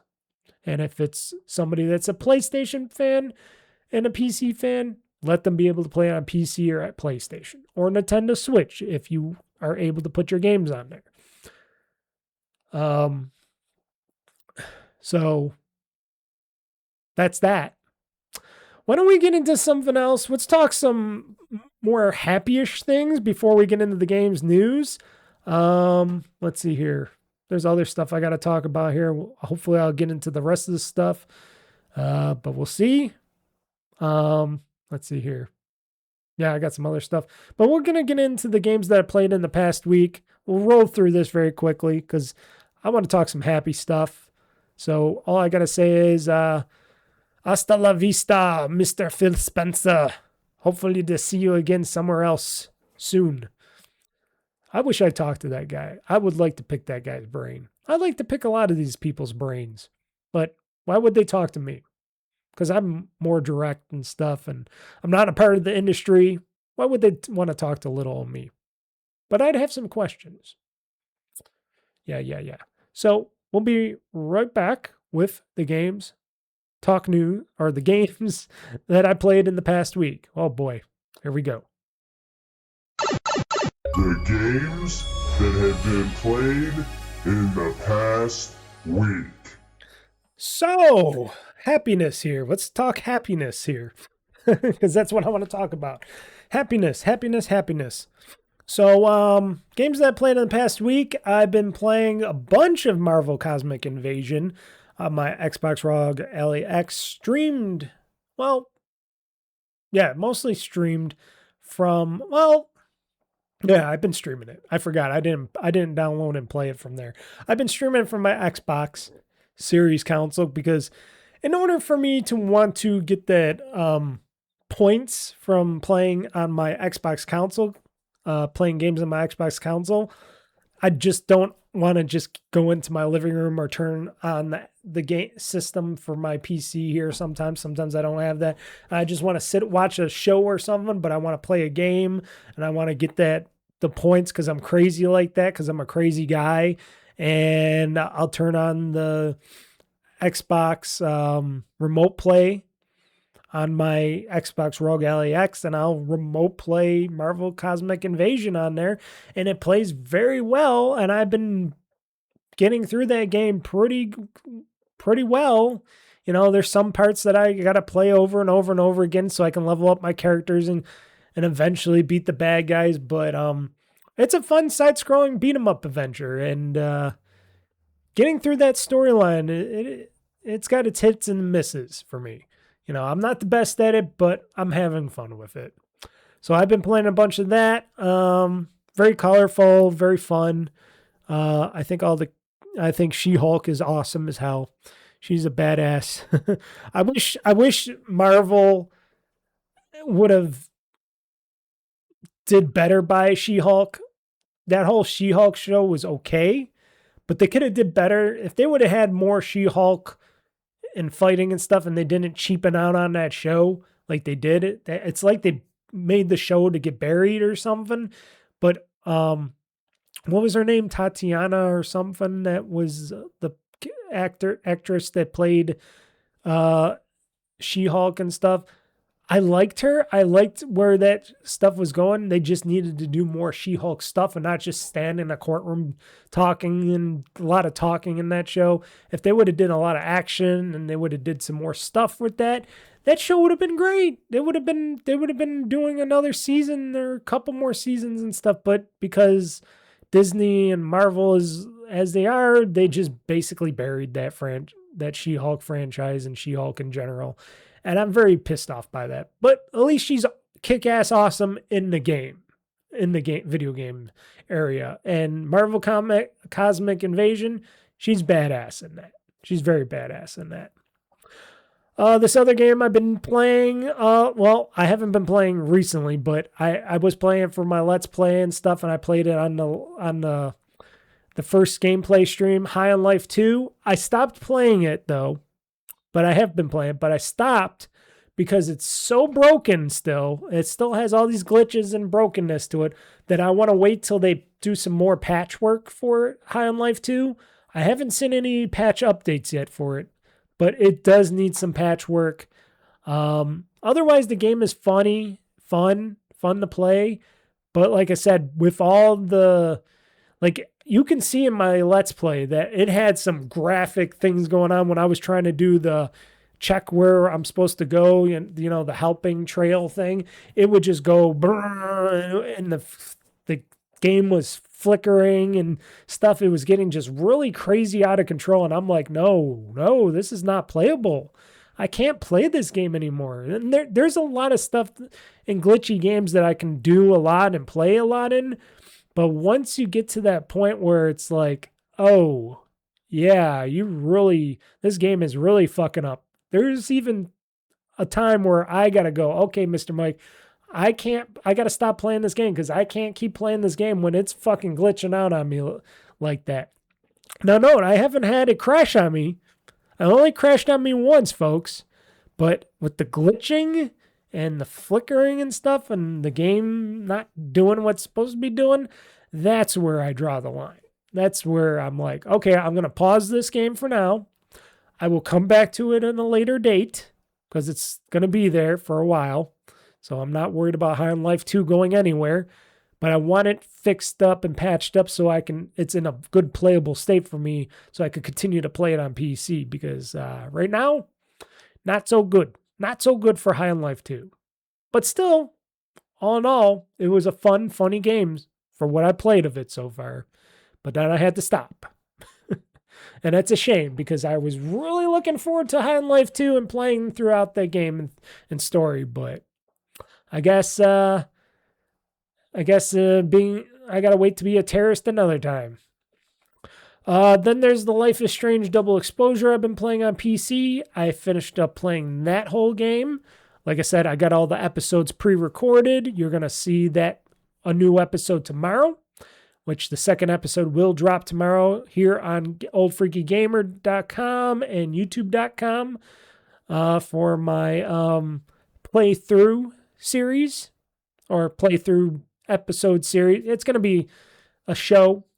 Like I said, and Life is Strange Double Exposure is my first game that I'm playing through or have been played through. So, like I said, tomorrow will be the next episode for that. So, cannot wait to put that out for everybody to see. You're going to love it. It was a great game. Just saying right now. And now I got to think of another game, which I think I might have thought of another game. I'm not too happy about this game that I might be playing. But I've thought of a game that I might be playing as the next game after all these episodes of Life is Strange Double Exposure for game through are over with. I think there's 5 or 6 episodes, so we're on episode 2, so there'll be a bunch more. But then I'll be starting up to play another game and game through the next game. So, and like I said, this game I'm not too much looking forward to playing, but I got to play through it because they're having a sequel to this game come out sometime.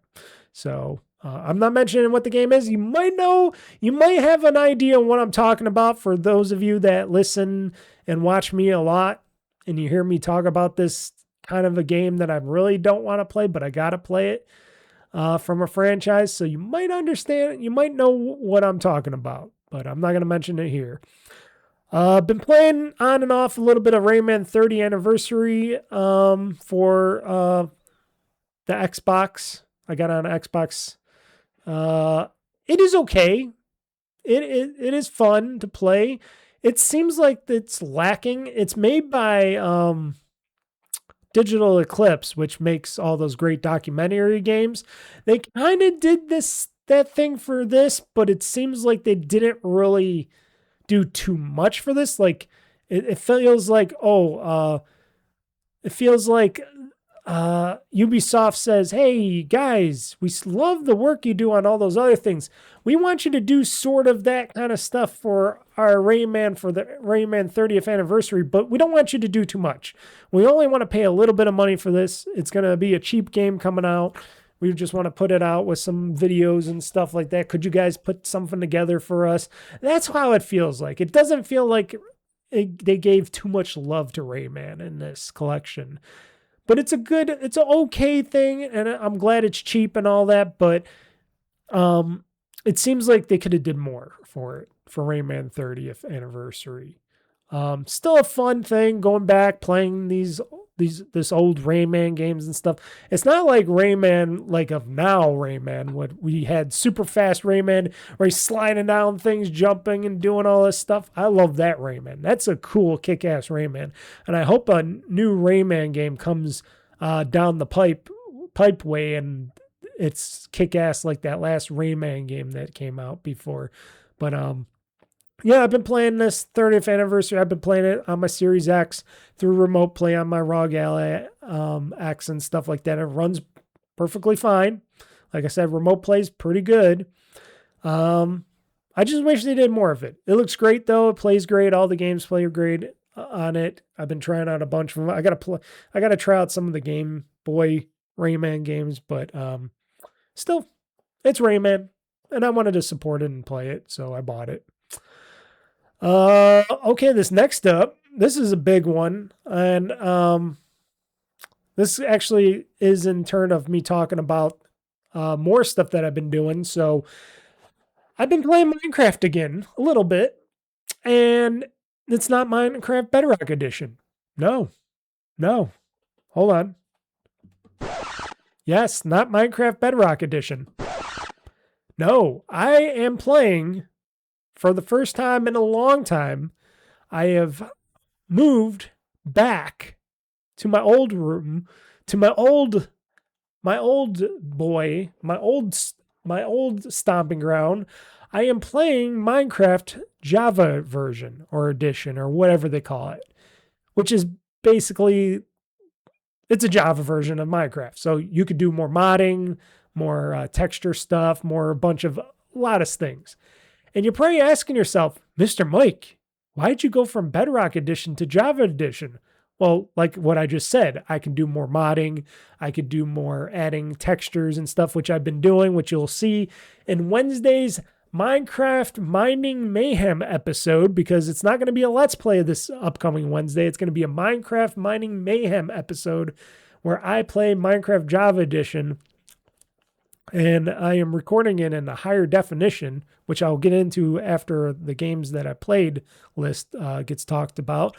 It's been a long time for me thinking about this, and I was thinking, well, even though the Minecraft Bedrock Edition gives me the Xbox achievements and stuff, and this version doesn't, I'm not really earning any more achievements on the Bedrock Edition, and I'm not going to go into the Nether and beat the Nether Dragon and do the final act and all that stuff. I don't think I'm ever going to do that. If I do, I could try it, but mainly I'm just still doing my world and stuff, building out my world, doing that stuff. And I think with the Java version, I don't know for sure, I'm just thinking this on the top of my head, maybe I can do a simpler server for that and it'll work better than the Bedrock Edition, because that's more tied down.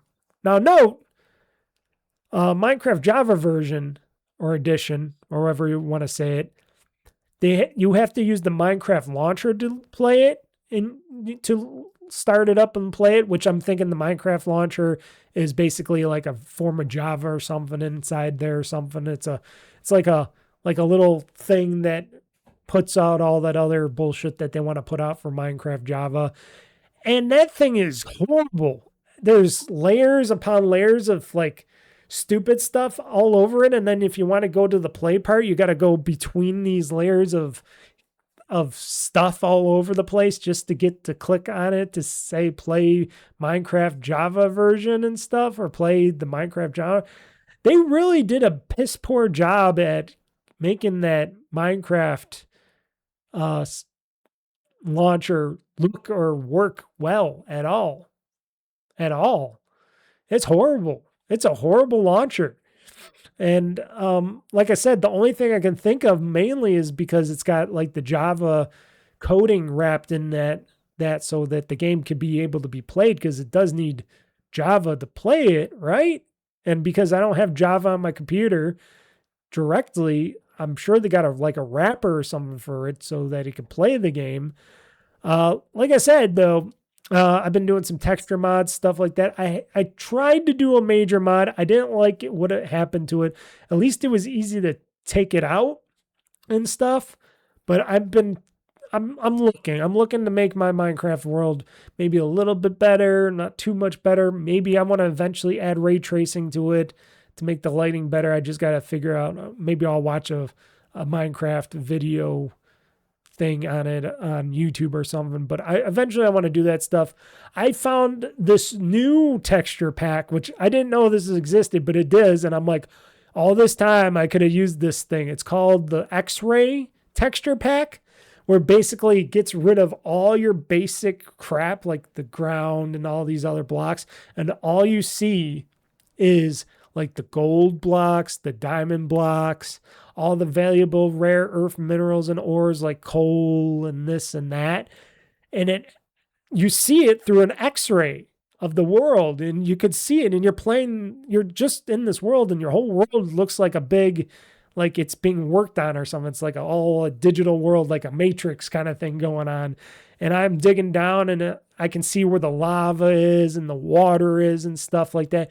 The only thing you do not see is if there's sand, because sometimes you got the sand things. You got to be very careful when you're digging down and around, because you could have those sand things pile up on you or something if you're not careful. But now digging down, trying to find my redstone and the gold and the iron and all that stuff and everything else just became 1,000% easier. And that's what I've been doing. I've been collecting all this stuff that I've been like, originally trying to collect, hence why I was digging out the mountains. And now that I'm looking at the rest of my mountains in my gameplay, I'm like, shit, there's nothing in there except some coal and some iron and stuff. But you dig down and I'm looking at all this other stuff. I'm like, I can see where everything is inside this world. And I can go down deep and dig and get it all out. It is really remarkable. And in my Minecraft, my Minecraft Mining Mayhem episode, which is back, I had a lot of fun. I had 2 sessions of it because I kept getting tired playing. I've been very tired lately. Lack of sleep due to my sinuses and stuff. So don't let my yawning and stuff in the videos push you off too much. It's just been, the weather has been really horrible and hectic. So I've been just trying to have so much fun in this game. And I'm like, so forgive me on that ahead of time when this video comes out. But I've been having a blast. And you will see it. And you will see it like never before because it's in higher definition. And I got the videos to look crisper and cleaner. Like I said, I'll be talking about that stuff in a little bit. But I've been having a lot of fun in Minecraft Java version. And I think if I can get that to work and I can get the server to work on that stuff, they do still sell the Minecraft worlds and stuff. Like if I want to do that Minecraft realms thing, I don't want to do that. And you're probably also asking yourself if you watched my past Minecraft Mining Mayhem videos. Yes, I'm still working in my saved world. Now note, you can't transfer your game's world saves from Bedrock to Java and Java to Bedrock. At least not through what Mojang lets you do. Now, because it's open sourced and the stuff that these third parties are doing are open source, there's a site called Chunker that you can go to and you can convert your Minecraft world save from either Bedrock to Java version or Java version to Bedrock edition. Now, it's not 100% on that stuff, on the saves. They said there could be some things that are broken or not working. The only thing that I seen that didn't work or didn't look the same from the Bedrock to the Java version was the fact that I couldn't get my big what am I calling, my hanging posters of those raids, the raiders. When I killed the raiders, I got their flag, their big raider flags and stuff, and I would hang it on my walls and stuff, and you would see them, those flags there. Now they're just black things hanging off of there because I guess they're not in the Java version of this. And I'm wondering, because I haven't been outside at night too long, I got to check out to see if those flying stingrays are still in this, or if they're not, I will be happier because I hate the flying stingrays. And I don't know if they're in the Java version of Minecraft or not. If they're not, I'll be happy about that. And trust me, I will definitely be announcing that to you guys. But it's been a while. It seems to work. And like I said, I've been trying out a few templates here and there, resource packs, stuff like that. I will be definitely doing more videos. I will be trying out more stuff with Minecraft Java Edition for PC and stuff like that, because it's just I'm having a blast. It's like a whole new release on Minecraft and me wanting to build this super world and stuff. And it's going to make it a whole lot easier for me because now I know where to get all my ores exactly and stuff. So I've been pretty excited about this. Pretty excited. So more to come on that. It's been really cool. Let's see here. Supermarket Simulator. Been jumping back in a little bit here and there again because I'm still trying to rank my store up enough so I could get that final achievement. That's going to take a long time, if at all. But still been doing that. My Supermarket Simulator store has been going well. But I only tried out for a little bit, but still a fun game. Plus, I'm not going to be playing it that much more because there's another simulator game coming out pretty damn soon, folks. And that's what do you call it? What is it called? Do I have it here? TCG Card Shop Simulator. Is that what it is? Yeah, that's what it is. I don't have it on here right now. But TCG Card Shop Simulator is coming to Xbox Game Pass soon, very soon. It's probably going to be out, I don't know, in the next week or two or whatever. I don't know. I don't know if it's coming out end of this month or March, but it's coming very soon. And that's something that I'm going to be playing a lot of on my PC and stuff and earning achievements from, because that was really cool. It's just like Supermarket Simulator, but you own in a card shop and you can sell statues and do all this other stuff with. It is really a unique game. And I wonder if I can do the same kind of tricks of the trade in that game as I can do in Supermarket Simulator to earn money, because that would be really rad. But on top of it, in Supermarket or in TCG Card Shop Simulator, you can buy and open up your own packs of cards and stuff, and you can get shinies and all that. You can put them in your book and all that. It's really fun. It is a really unique experience, and I'm glad it's coming to Game Pass, because I started playing that a little bit and then I stopped because I'm like, wait, they said this is coming to Game Pass. So I'm like, oh, hold up, Mr. Mike. Wait till the Game Pass version comes and then start playing it. So that's what I'm doing. And it's coming out soon. But Supermarket Simulator is still fun. I will jump in it from time to time, trying to level up my store some more.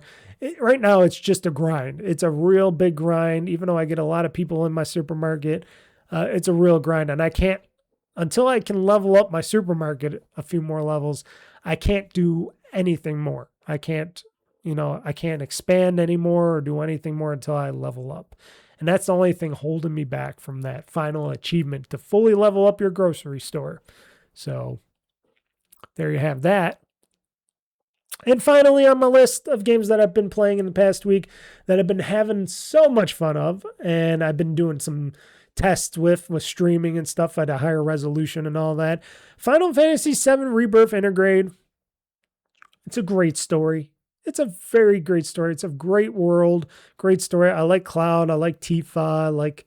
I like everybody. It is a fun story. I've been having a ball. Hence why I've been streaming it every Friday. I streamed it last Friday. I'm going to stream it this Friday. I'm going to stream it probably the next Friday, probably, because I've just been having fun. And they got the sequel coming out soon for Xbox game for Xbox and stuff like that, and Xbox for PC. And then the third one will eventually come out. And I'm like, I want to play the sequel to this, or the part 2 of this, I should say, not sequel, but part 2 of this, because when that comes out, I think in June, I got a lot of Rebirth to play. So hopefully I'll beat Rebirth before June, and I can get into playing more of the second part of Final Fantasy VII. It's been really fun. They made it so I can a person like me can play it. And there's still gameplay, still fighting and stuff. There's still leveling up your characters and their abilities and stuff, and fighting boss battles and stuff. But they made it in a way where I can tone it down. I'm on easy, but I can tone it down a bit. But I just want to watch more of the story, and I can still do my side quests and play the game and enjoy it in a way that doesn't alienate me from playing it, which Final Fantasy 13, even though I loved playing that game, it was very hard on me to play because there was a lot of grinding I had to do in between like my video shows, and it was a hard fucking ass game all the way to the end. It was just brutal. This ain't like that. This is just, okay, there's some parts, there's some stuff you got to do. It is not brutal all the way through. And that's how I like playing this Final Fantasy. And the story, like I said, the story and the characters is amazing. It's amazing. Makes me like Final Fantasy just a bit more. And like I said, I've been playing on my PC. It runs great on my Xbox Raw Galley X. When I play it in handheld, oh man, great game. And it looks beautiful when you capture it in 1440p, folks, and 2K.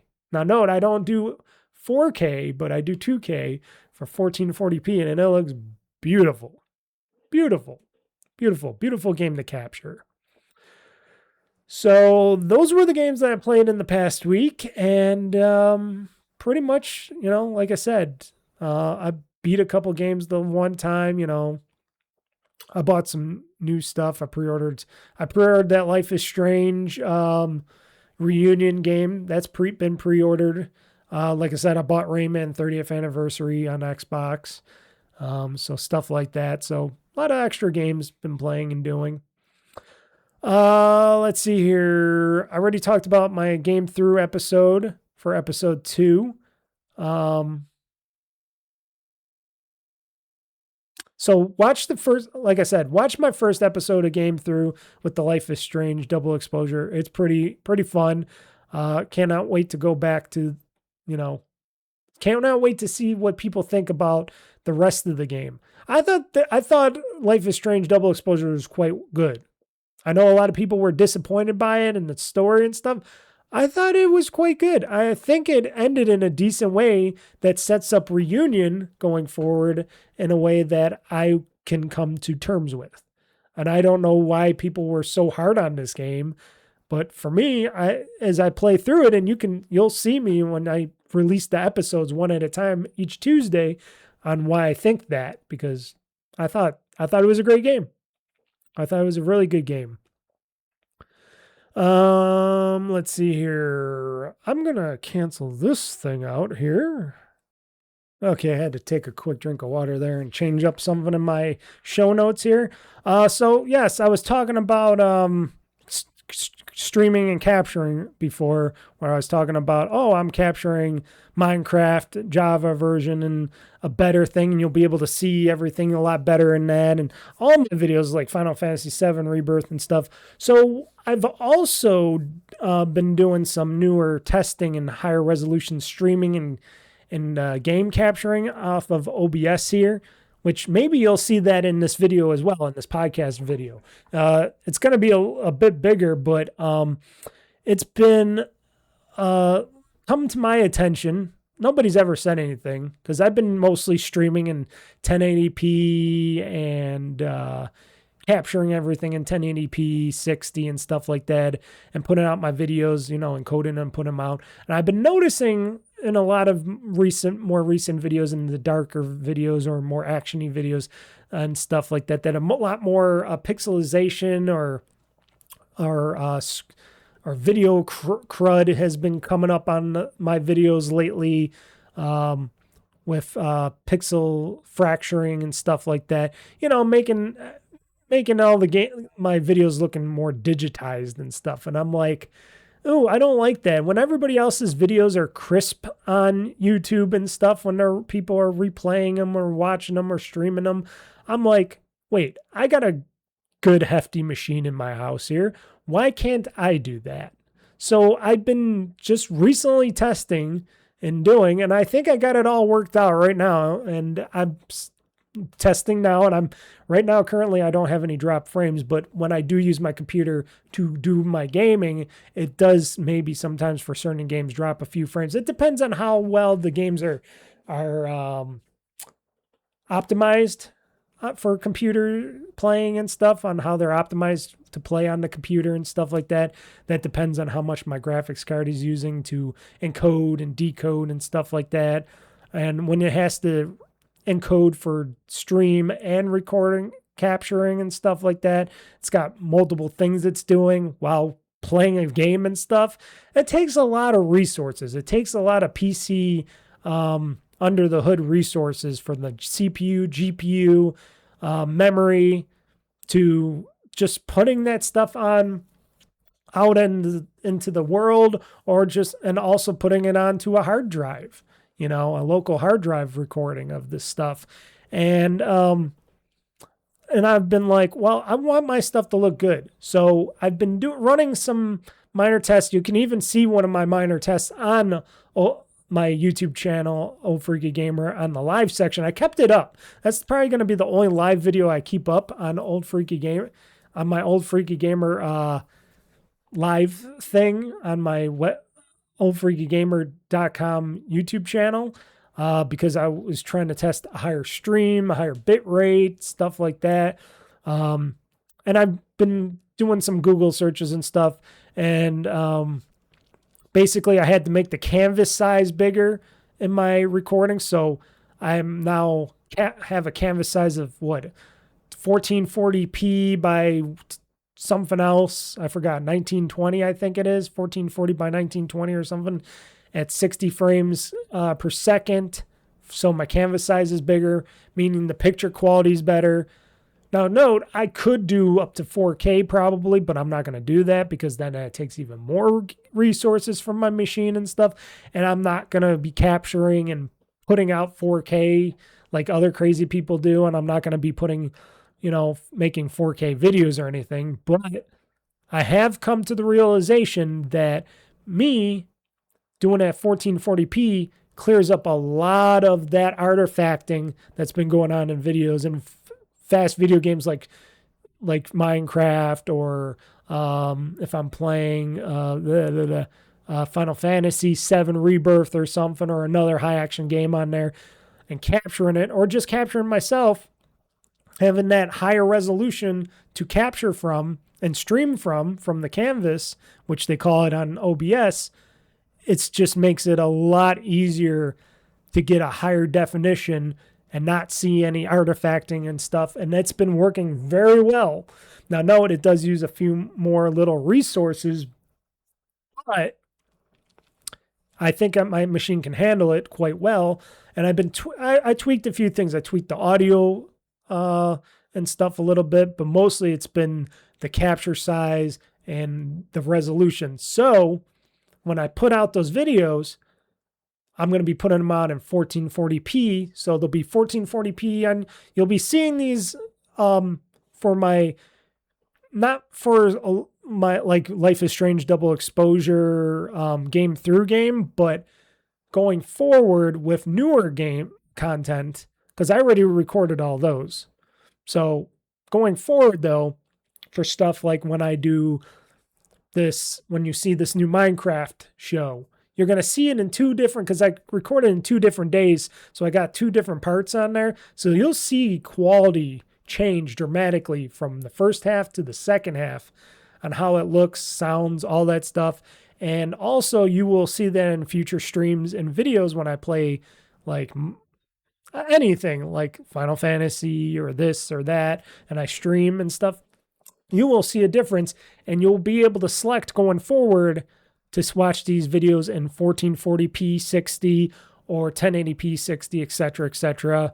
And you can still do 720 and all that, because that's what YouTube does. So depending on your device and all that, you will be in bandwidth and stuff, you will be able to have that. But there's going to be more data that I'm capturing, because I actually upped the bit rate and bit streams on all my video capturing and streaming and stuff. So that's been pushed up. And even when I use DaVinci Resolve, which I use now DaVinci Resolve for making all my videos now and stuff, and it's great software. I've been noticing using the default YouTube rendering thing that renders the videos to put them out as MPEG-4s or MKVs or whatever I want to do. I noticed that's been what was also causing a lot of artifacting as well. I noticed, I have to do my own custom output for this. So I made my own custom output for my videos for DaVinci Resolve. So going forward, they are going to be in higher bit rates. They're going to be, larger videos that I got to upload and encode. It takes a little bit longer for me to encode these videos. So it's going to take a little bit more work on me.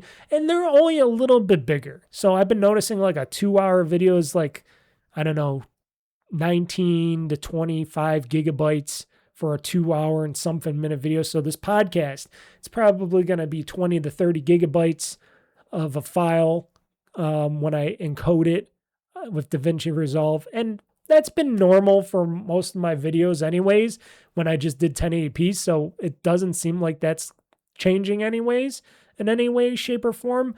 The audio's going to sound a bit better. I'm hoping it sounds better with this, because I've been changing up how my audio is being captured from me. I don't want to sound too crappy and stuff like that, but making a few tweaks and changes. And it's been a long time coming. I haven't really been noticing it before, but sometimes when I do notice it, I'm like, yeah, I want my video to look like those guys' videos. And what do they do different than I do? It's just I don't play around with the settings enough, and I should have been playing around with my capturing and recording settings more, and how I output everything and render everything, because, I don't want my videos to look like shit when people watch them. I don't want you guys watching shit from me. If it's going to be shit you watch, you're going to only watch the shit when I play shit or if I'm talking shit. That's the only time I want you to see shit, is like right now when I'm talking shit or playing some shit. That's the only thing I want you to see. I don't want you to see my videos looking like shit or sounding like shit. So, but doing a little tweaking in that area, having some fun with that. And I think I got it down pretty well, especially from my custom rendering part for DaVinci Resolve. And like I said, now I haven't been for OBS videos, because when I capture them all to the drive from my streams and stuff, or if I'm just making a video, they're always being made as MKVs. Instead of what I used to do, I used to turn those MKVs in OBS into MPEG-4s to edit with, DaVinci Resolve or whatever when I used to use Power Director to, edit and stuff. I just keep them as MKVs now.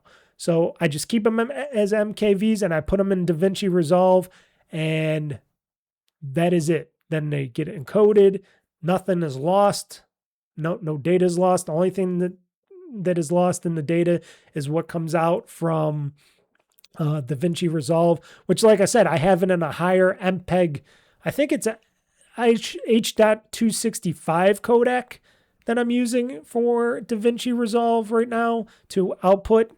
And it's in a higher res with less losslessness of the video data and stuff, but also not making these videos be huge when they come out in size and stuff. So been doing a little bit of that stuff, you know, and in the future, if something doesn't look or sound good, maybe I'll do some more tweaks and stuff.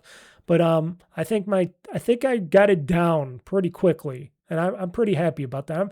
It's something I used to do a lot of back in the day, and I haven't done much of it lately. And it's like, okay, play around with this, do this, look at these settings, look at what YouTube can handle and stuff, and look at other people's notes on the internet and see what they do when they stream and capture video and stuff and gaming videos and stuff. So, you know, because if you look at my older videos from my archives on OldFreakyGamer on my YouTube channel, you can see a lot of that stuff looks really old and janky and stuff like that. I'm surprised those videos were as good as they were. And now I got a super awesome high def studio here. I should be able to at least do that. Now, if I wanted my videos to be extra perfect and I did want to do 4K and 4K streaming and all that other great stuff, I would have to have two PCs. I'd have to have my main PC for my gaming, and it would all have to be captured on and encoded and put out on a secondary PC, which as of right now, I'm not doing, because first off, I don't make money from doing this stuff.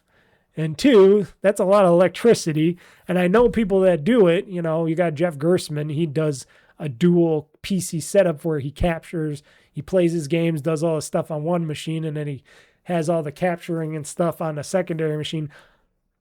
I think my computer is just good enough so I can do at least 1440p and 1080p right here on this machine and play games on this machine, capture, encode and stream these videos from just this machine, that I don't need to do that stuff because I'm not touching 4K or anything like that.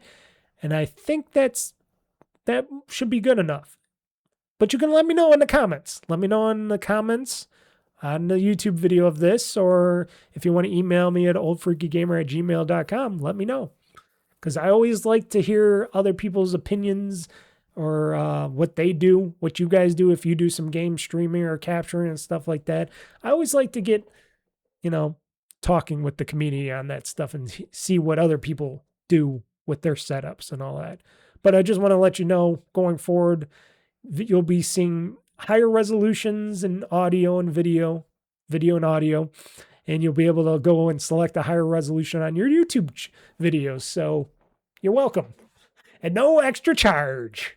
Not that I charge for anything. So it's free and no extra charge. Also, before we get into some games news and games news now stuff, I just wanted to announce that I am selling off. Well, I have a eBay account. I have an eBay store, and I'm selling videos, computer hardware, stuff like that, and from my collections and stuff, and some of my game collection, which is going to be mostly Switch games. A lot of it is going to be new games, still shrink wrapped in plastic, and some games that are opened. And I'm just letting people know that I am selling off a big chunk of my Switch physical collection, because I'm going to go mainly digital going forward for my future Switch games and current Switch game. And the reasoning behind me is a paranoia of stuff, because I like stuff for longevity and stuff. And now that I'm hearing that going forward, that Nintendo's been using just, you know, regular flash storage for their cartridges for their games, and that they're not going to last as long as a normal like cartridge ROM based game out there. I'm like, well, why am I keeping these on my shelf for storage on my shelves? Why would I keep these cartridges here? And a lot of people have been talking about how, oh yeah, if you just use them a little bit, they'll get some more power to the cells and stuff. But that's not always a guarantee, folks. I'm going to let you know that for right now, that sometimes that doesn't help at all for stuff like flash storage and stuff, because longevity eventually kills them. And the company that apparently that makes these for Nintendo and stuff and licenses out and makes these flash storage carts for their Switches. And this went back all the way to the DS and stuff too. So even the DS has flash memory in those cartridges. They said it's got like a 20 to 25 year lifespan on these carts and stuff, but that's not always a guarantee. So I said to myself, well, Mr. Mike, if I want to play these or want to play these 25 years from now, not that the Switch or Switch 2 will be around that long, maybe it'll be something totally different. Maybe I should go digital for the future, because then I can get those digital games and put them on future systems. If Nintendo's doing the whole thing where we can be able to take our digital titles and go to the future for future machines and stuff, which I hope they are going to do. They said that's kind of what they're going to do with that new Nintendo account stuff. But if that's the case, I'd rather have my games digital, because then if my flash memory dies, I could just re-download the game and stuff like that. So I'm typically going to sell off most of my Switch collection. I've been putting a bunch of titles online right now. A lot of them are collector's editions. A lot of them are actually more expensive than you would think, and there are special collector's editions, but I have like digital licenses for a lot of those things. So I've been buying them digitally and stuff. So I'm just letting people know, if you want some physical Switch games that maybe you can't find anywhere else, maybe check my OFG store. It's called OFG-store on YouTube. And maybe you might find something. Now, note, I'm not going to say that these are going to be cheap prices. None of my stuff is. It's just I go by market value, and but you'll get a great product. You'll get a great item if you buy it from my store. So a little advertisement there for you guys. So I'm just saying that I'm selling off a big chunk of my collection. I'm not selling any of my disc-based games. All my Xbox disc-based games and Nintendo Wii games and stuff, those are all going to be, and GameCube and Wii games, those are all going to stay, because those are all on discs, and those will hopefully last 80 plus years. We'll see. But yeah, those will stay. It's just these flash-based games that I'm like, okay, Mr. Mike, maybe sell some of these off, just get digital versions of these games and go forward with that and sell these off to people that will actually buy and play these games and not just keep them on a shelf like I did for the longest time. So just letting people know, if you're looking for some Switch games for yourself or your kids or whatever, I am selling some. And I still got to put a bunch on there on the store. It takes a little time. I got to look up the pricing and stuff for them and all that other great stuff. So it's going to be some time, but going to have a lot more great stuff on my store. Just put it as a public service announcement. So finally, why don't we get into the games news? That is the games news now part. And we got some games news. So we're going to do that next. Here we go. Locked and loaded, ready for the fight. Gang talk news, gonna set the stage alight. Mr. Mike's got the scoop, he ain't holding back. Oh, yeah. Dropping bombs on the gaming industry track. Hear the Gang talk news, gonna settle the score. From E3 to PAX, they got it all. The highs and lows, ready to brawl.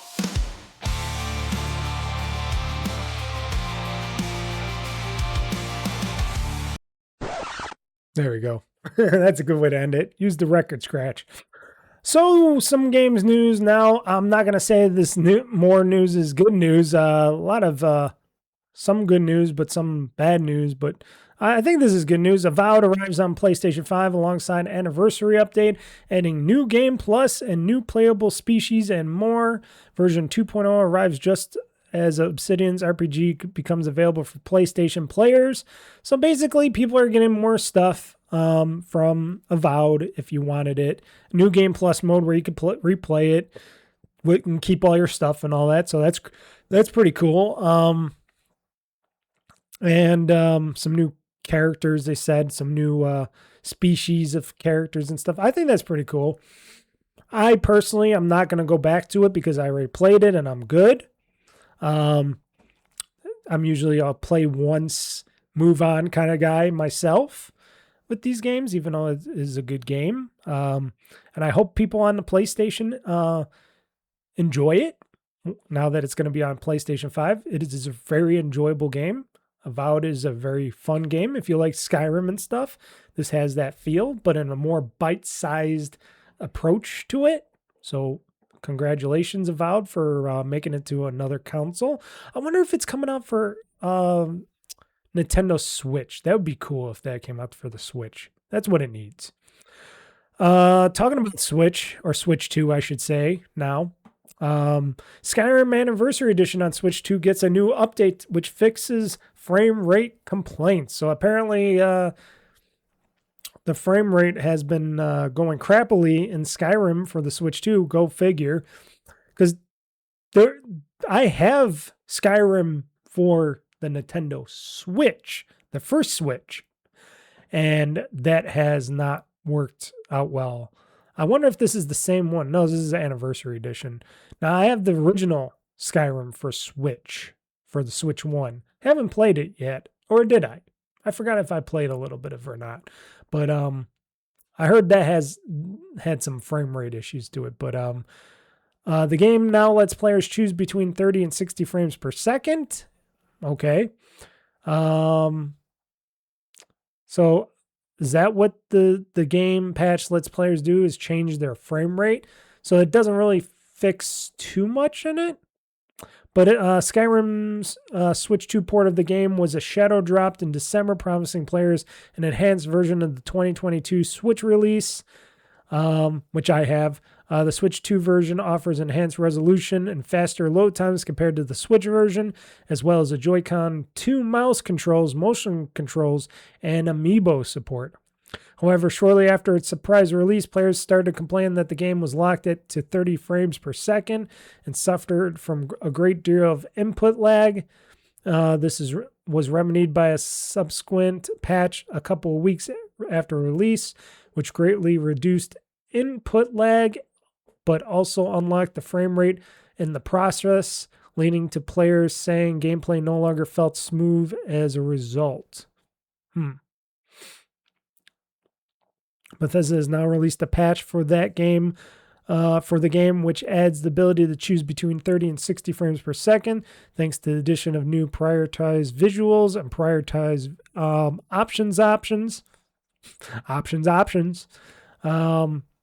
The prioritize visuals option relocks the game at 30 frames per second to ensure more stable performance, while prioritizing the performance option reduces some detail to make the game more frequently reach 60 frames per second. The new patch also includes a number of other bug, crash, and performance fixes, including specific sections where frame rate drops were frequently reported. So they're patching up the game, making it better for people on the Switch 2. It's not the first time a Bethesda game needed to be patched a lot for frame rate issues and stuff and all that. And it is Skyrim. It is a big game. It is a good game. Big and good game. And yeah, it's on the Switch too. Go figure.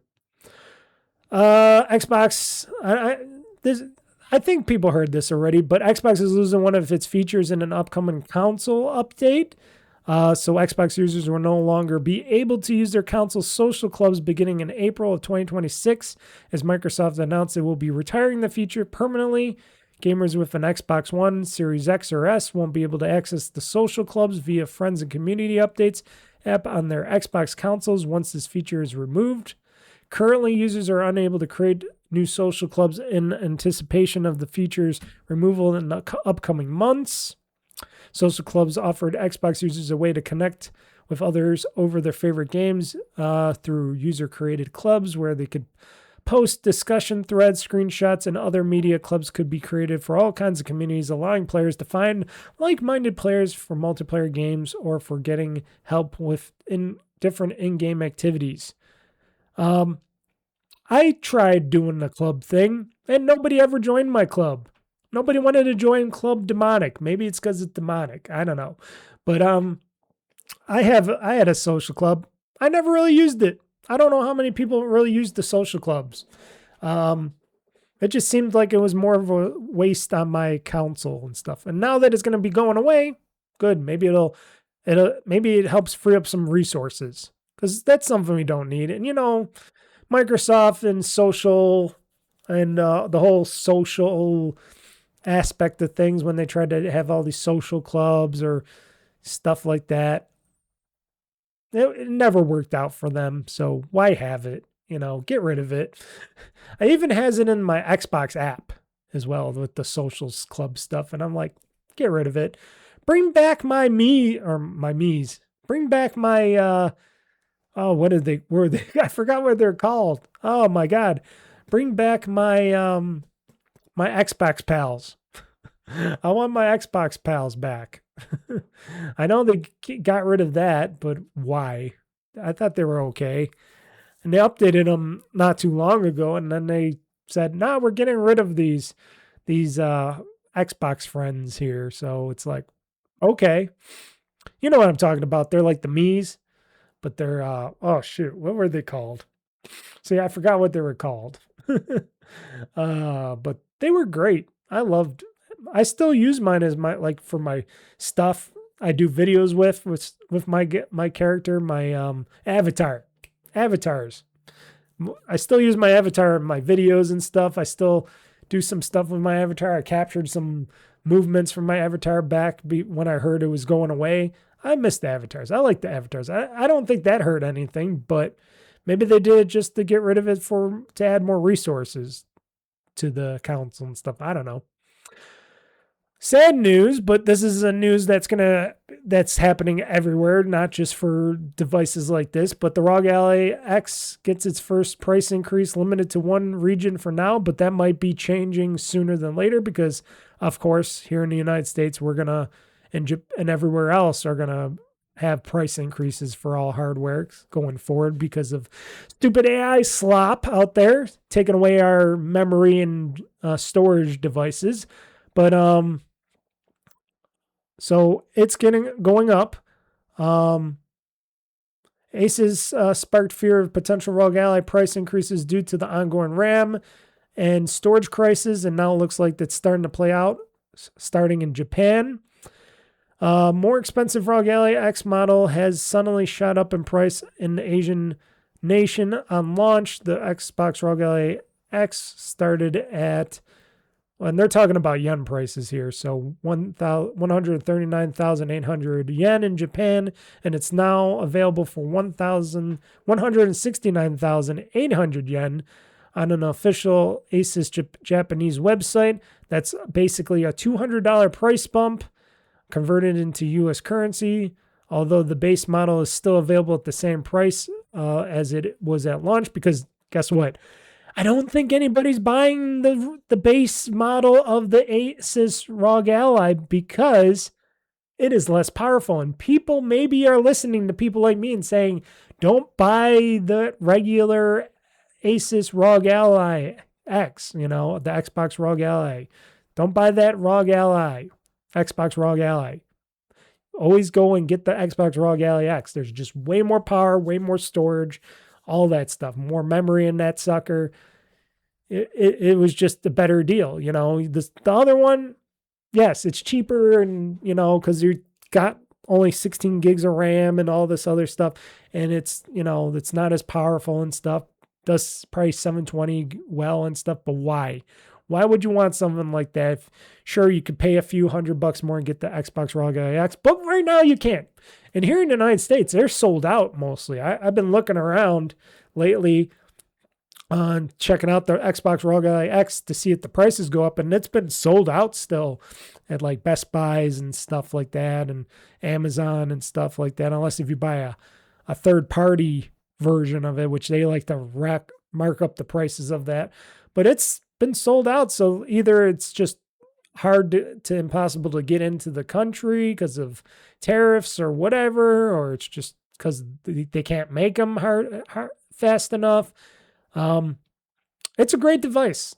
even though I was talking about it last week on how a lot of people apparently been returning these devices or getting them repaired and stuff, I haven't heard any more news about that. So maybe that was just a few people causing some stir-ups or something. I don't know, because I haven't heard any more information about Asus having to fix a bunch of ROG Ally X's or anything. And mine, for my power issue, when I was talking about how sometimes my power would charge and not charge, I found out it was because of my extension cable to that. When I took this extension cable, USB-C extension cable off, and I just plugged in the base power adapter into it with the USB-C, it works just fine. So I'm guessing it's something due to my extension cable. It still works. Like, you gotta do some weird jiggly stuff with it, but I'm just wondering why my USB-C cable isn't working well with it for the extension. But maybe I'll get a new USB extension cable for it or something. For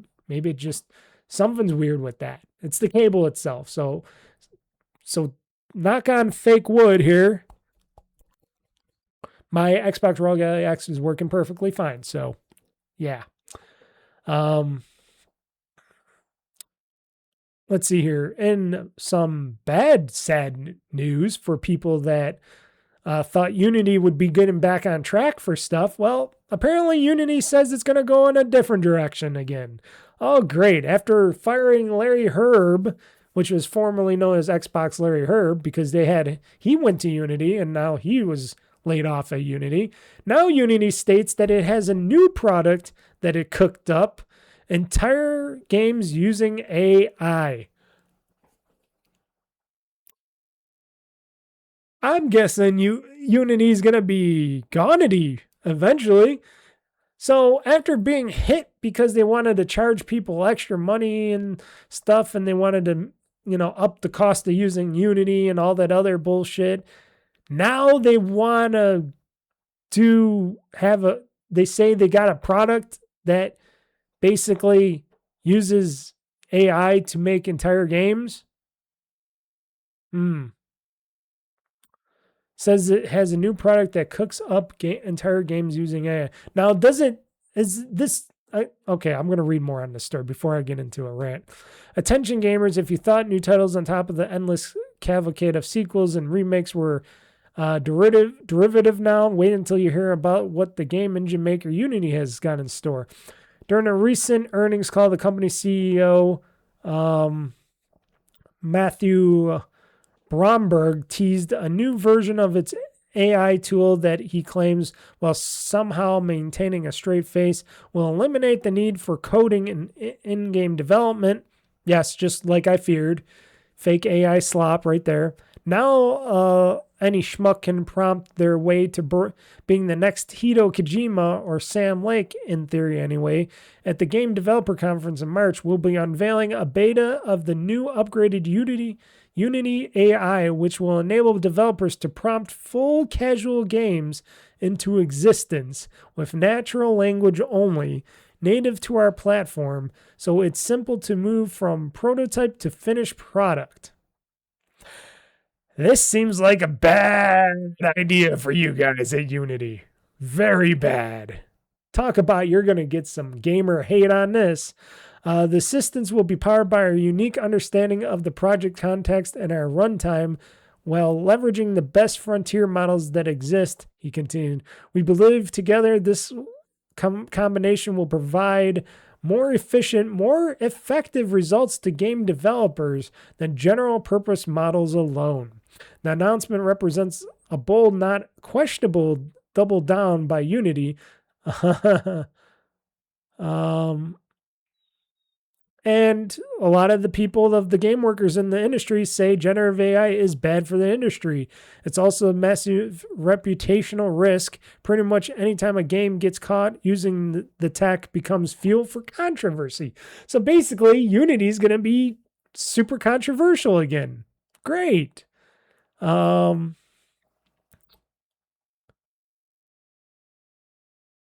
see here.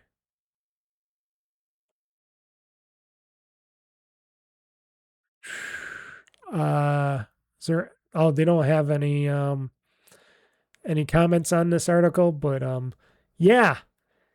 So in March, folks, get ready for Unity AI to show you how to make games yourself. Oh, Unity, you guys are so dead. So dead. Why would they do that to themselves again? Why? I love how a lot of these companies are, like I said, just like Microsoft, are so tone deaf that not only do they shoot themselves in the foot, they reload that gun and they come back for a second helping of shooting themselves in the foot, arm, leg, head. Because eventually it's going to be Unity's going bankrupt, Unity going bye-bye, and yeah, it's not. Why would they even think that? Why would they even think that people would even like, they really don't get it, do they? They're really tone deaf over there. I say Microsoft's tone deaf. Unity is definitely tone deaf over there. They're just scraping anything they can that they can try to make money off of, and it's just like like the article said, any developer caught using AI is just going to get a firestorm shot up their asses. And that's going for anything, because nobody, no common person out there wants anything to do with anything that is AI. Not movies, music, TV, this, that, gaming, storybooks, even though they make storybooks in AI and stuff, and there is music made in AI, which some of it's pretty interesting. You know, I make some music in AI just for my show stuff for fun, because I don't have a budget to have somebody record stuff for me, and I can't do it because I'm not good enough to make good music, and I can admit that. But yeah, no, games made and using AI, no, that sounds like what Microsoft's going to be trying to do, and that's just going to hurt more than help. Bad approaches. Trying to shove more of this AI bullshit down the throats. Like I said, I'll use AI for little things. Why can't I have more AI put into like DaVinci Resolve and stuff to make the videos, like use the AI to make videos and stuff up-res better, to make, this AI is making the videos up-res and your audio up-res is a lot better and stuff like that. I think some programs have that stuff. You know, they could use AI for stuff like backwards compatibility in video games and stuff, you know, if they can design it to do something like that and make, like, try to get AI. If you say this AI is so powerful for making this AI and stuff, Microsoft should say, hey, let's try to get our AI to get all these games, these third-party whatever games, and get the AI to make them possible to be played on a PC and stuff like that going forward. Yeah, and make them look and play like they used to, and, you know, without any hitches and glitches. Then I could say, yeah, that's a good use for AI. Trying to get some of these past things to be playable on future things. Yeah, okay. But once you go to, we want to create content from AI just by speaking to it or telling it, giving it some instructions, so we don't have to do all the stuff ourselves. Yeah, that sounds like a no-go. So that was bad. This is also sad. I don't know him too much, but sorry, I'm going to butcher your name, sir. Hideki Sato, the father of Sega hardware, passes away at 75. That seems young. That seems kind of young. 75. Nowadays, you wouldn't think that, because you're like, 75, he was pretty old. Nah, nowadays it seems kind of young. Because like I said, I'm going to be 40 soon, and then that's 50, 60, 70. That means I only got 30 years left? He was a hearty and straightforward good guy. So I guess Hideki Sato was the father of Sega. Okay. So Hideki Sato, nicknamed the father of Sega hardware, passed away on February 13th, joined Sega in 1971. He worked on the design of all the Sega consoles, including the Sega Saturn and Dreamcast. I like the Sega Saturn. A lot of people didn't like the Sega Saturn. I like the Sega Saturn. I thought it was an okay console for me. But that was because I didn't see the PlayStation 1. Or I did, but I thought the PlayStation 1 was kind of stupid at the time with the loading. But that was just me at the time. I was a stupid kid. So Okay. The news was broken by Japanese game magazine Beep 21 over the weekend on its X account in both Japanese and English. So he was 75, an electrical engineering graduate. Hideki Sato began his career developing machines for amusement arcades, which included Sega's first video game arcade machine, a Pong clone called Pongtron from 1973. A decade later, Sato would be helming Sega's R&D development, where he and his team designed every home console made by the Japanese company from the SG-1000 in 1983 through the Dreamcast in 1988. So 1983, before I was born. That was 3 years before I was born, people, because I was born in 86. So shit, he was making stuff before I was born. Sato served as Sega's president from 2001 to 2003. Not too long there. The company's final head before the Sega-Sammy merger takeover, and left the company in 2008 after serving as a board member. Yeah, and everybody's giving their thanks and praises to him. And Sega stated that we were deeply saddened to learn the passing of Hideki Sato, who served as president of Sega from 2001 to 2003. Sega would like to offer its condolences to his family and friends, starting his career with development of arcade machines. He was instrumental to us all. He looks like a very happy guy. I'm looking at his picture there. He looks like a schlubby, very happy guy. I'd buy some gaming hardware from that guy. But yeah, another blast from the past passes away because apparently all the people that made great games and hardware in the past have all died and gone away. So far. Not all of them, but so far. A lot of people. It's sad. Sad but true. So rest in peace, Mr. Sato. I liked a lot of your Sega Genesis and Sega Saturns. Didn't really play the Dreamcast. Sega Game Gear. Did he do that too, maybe? Because if he did, I liked the Game Gear, even though that ate up batteries like crazy. But I still liked it. And I got two final news stories here, both Final Fantasy VII stuff. So Final Fantasy VII Remake Part 3 is already in a playable state, says the company. They still the production of the still unnamed final entry in Final Fantasy VII Remake trilogy. The game is now playable through it's still being refined and requires a little bit more work before it's ready. Hamaguchi believes it's soon time to reveal more about the game, even probably the name of the game, of course. And people are wondering when it's going to officially come out. We've already seen a trailer for Final Fantasy VII, the trailer for the new one. And of course, Final Fantasy VII Rebirth, which is coming out on Xbox and Switch 2 soon. So we're going to get that part 2 of it. So I'm excited about that. And Final Fantasy VII Remake Part 3 is coming to PlayStation 5, PC, Series X and S, and the Nintendo Switch 2. So it's going to be out across all platforms. So that's going to be great. So everybody's going to be able to get to play that. And I'm telling you, so far, I am loving Final Fantasy VII Remake Intergrade. So very happy about that. And then in this other Final Fantasy VII Remake series, Final Fantasy VII Remake news. Series going multi-platform will not lower quality of Part 3. Director insists while acknowledging fan concern. So I guess some fans were concerned about how this is going to look compared to like on other platforms, which shouldn't be a worry.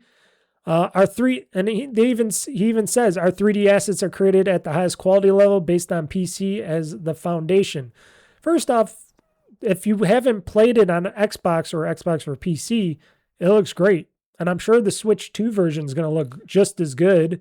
You know, it's not like this game taxes the system. Like I said, I've been playing, in this game, and it hasn't taxed my system when I'm recording a higher frame rate or definition. So I'm pretty sure this game is going to run just, look and run just fine. They do a great job of making these games look good. So I'm not worried about it. Hamaguchi stated that both the Nintendo Switch 2 and Xbox versions of games prior to installments have been incredibly well received and generated a lot of buzz online, but did note some community concerns. Both the Nintendo Switch 2 and Xbox versions have been incredibly well received and generated a lot of that attention. Also made me realize how many people are worried about the issue, which people are stupid. People are stupid on that. However, a decision to go multiplayer form with Final Fantasy VII Remake series will not in any way lower the quality of the third installment. And here's the other fact, folks. I am playing this game on PC, so I'm getting the highest resolution here for the Xbox for PC version. So I'm playing this on PC, and I'm playing on my Xbox One X, and it looks and plays great on both. And I've been saying that from day one of playing this game. So people should not worry. People should not worry, but they do. At least it doesn't look like this original 1997 version. Holy cow, this was the 97 version? Because I never really looked at the 1997 version of the game. And I'm looking at these pixel arts. I'm looking at Cloud and, what's her name? Azeroth? Or whatever. And boy, oh boy. She is a blocky person. Holy cow. Wow, look at that blocky graphics. Ooh. Oh, anything's better than that. I could not play. And they gave, when I bought Final Fantasy VII Remake Intergrade, they give you a free copy of Final Fantasy VII, the original, for Windows. And I'm like, I'm not going to play the original version of this game. I'm just going to play the new video, clean, crisp, good-looking version of the game, because why would I not do that? Why wouldn't I not do that? So it's kind of funny when they're like, oh, yeah. It's kind of funny when they show off a whole thing saying, oh, yeah, we're worried about how the game's going to look. The game's going to look how they make the game. Now, if the game that they made the last time looks good and the sequel is going to look good, don't worry about the third part. It's going to look the same as the other two parts. They're not going to just dumb it down for the third part. People are crazy. Gamers are crazy out there. I can be crazy, but other gamers can be super crazy and way too overpassionate about stupid stuff like that. Because, trust me, Final Fantasies always look good. When I played Final Fantasy 13 all the way through again, when I did that, and it's been years since I played it, since the 360 version, and I played it for the PC version, and how great that game looked all this years later, I'm like, wow, Final Fantasy 13 looks really good. And then I'm playing this, and I'm like, wow, Final Fantasy 7 Remake Intergrade looks really good. Holy shit. And it runs really good. I'm like, I think they know what they're doing. I think Square Enix, the people on the Square Enix team, know what they're doing making these Final Fantasy remakes and stuff like that. So don't worry about that. Just worry about when you're going to be able to get the game and play it. I think I did enough talking. And this podcast has gone on way long enough. It's already going into the 3-hour mark. There's nothing I could have done about that because, unfortunately, I had the Phil Spenser AI slop dropped on me with the Phil Spenser retirement AI slop dropped on me. Now we're gonna get some shawarma in our Xbox. My Xbox is gonna be filled with shawarma. I can't even say it. Shawarma. I don't know. If that didn't drop, it would have been a very, very lighter podcast. Let's just say that. But when things hit like this, I have to incorporate it. I cannot not talk about it. And I'm going to listen to other people on their podcasts and see what they have to say. I'm sure a lot of people are going to say almost the same stuff I'm saying. that there is going to be a lot of doubt. There's going to be a lot of questions going forward, that some people are going to be like, well, this is going to be bad, or the Xbox brand might be officially dead going forward, or they're going to worry about the AI bullshit that might come into all this shit, because obviously the new leader of Xbox, she is not qualified at all to run Xbox in this division. Like I said, Matt Booty might have been a little bit better to run the division, or Sarah Bond, because she's been in the division, but even so, she left. And that just gets me very worried about the future of Xbox as not just a platform, but as a gaming part of gaming history. I don't want it to get ruined. Its reputation has been tarnished and stomped on numerous times by numerous things within the greater company that is Microsoft and Satya Nadella himself.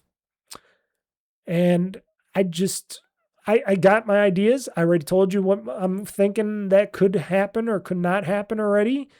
We'll just have to wait sort of and see what happens. I'm hoping I'm wrong. I'm hoping they right the ship. I'm hoping that all this fake talk in their fake talk letters is true, but I say that's all a bunch of talk.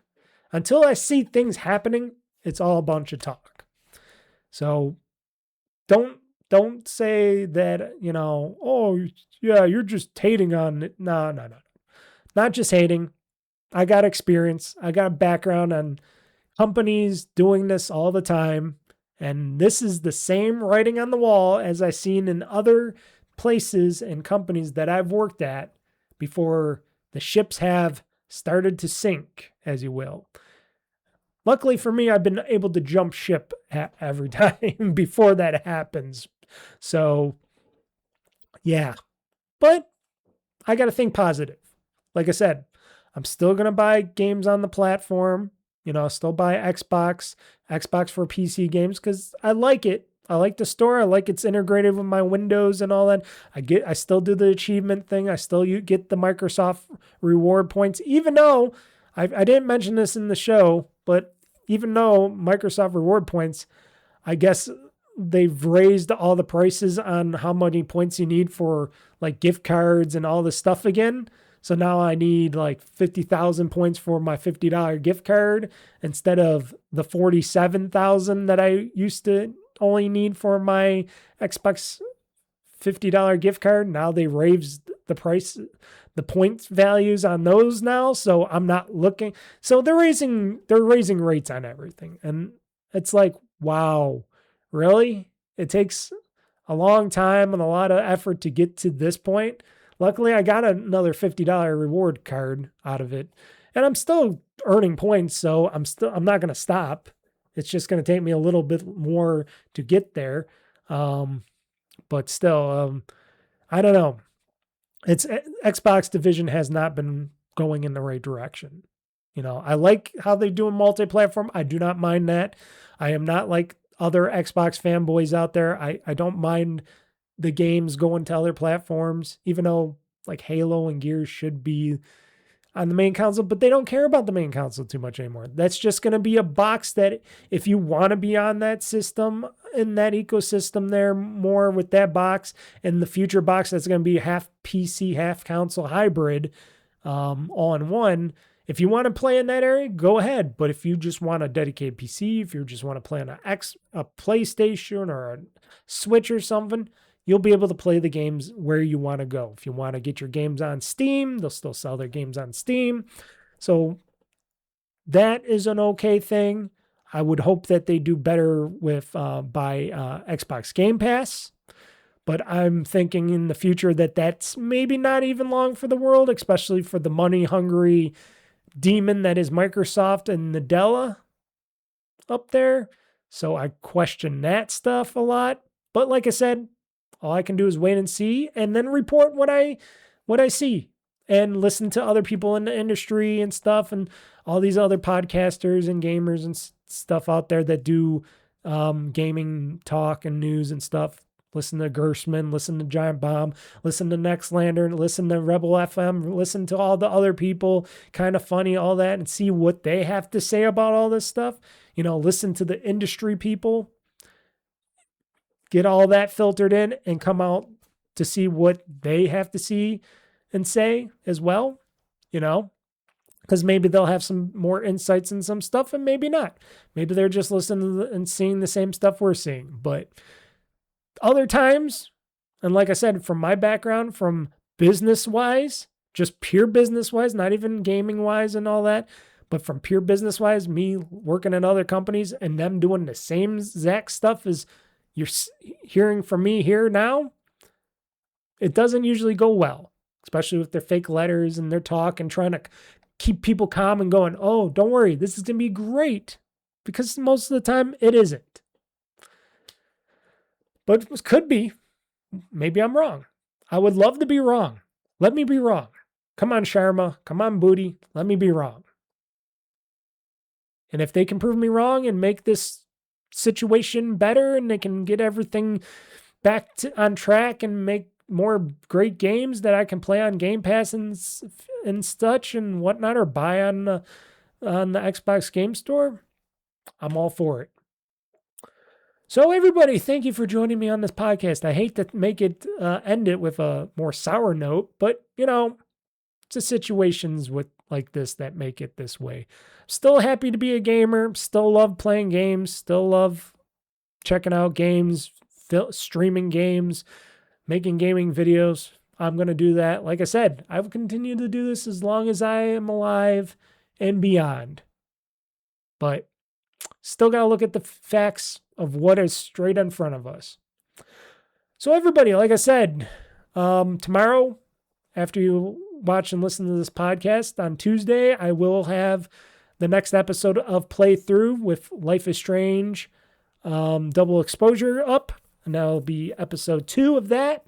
Wednesday will be my Minecraft Mining Mayhem episode. So it won't be a Let's Play, but it will be a Minecraft Mining Mayhem episode. So enjoy that, where I get to show you Minecraft Java in some weird glories. And then Friday, I will be streaming more of Final Fantasy VII Remake Intergrade right here at 8 p.m. Eastern Time on youtube.com live or whatever, youtube.com/OldFreakyGamer-2023 or twitch.tv, whatever you like to watch your stream stuff on, and in higher quality and audio, hopefully, for you guys, and hopefully it all works well. And always, you can check that stuff out at OldFreakyGamer.com, which is my website.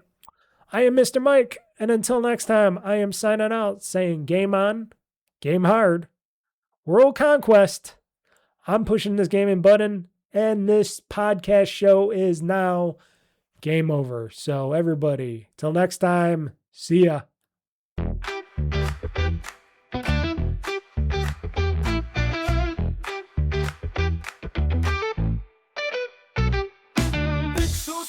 Neon bright, old freaky gamer plays all night. Joystick in one hand, fries in the other. He's the king of one more level, brother. Press start, he's in the zone. His throne's a squeaky chair alone. Old freaky gamer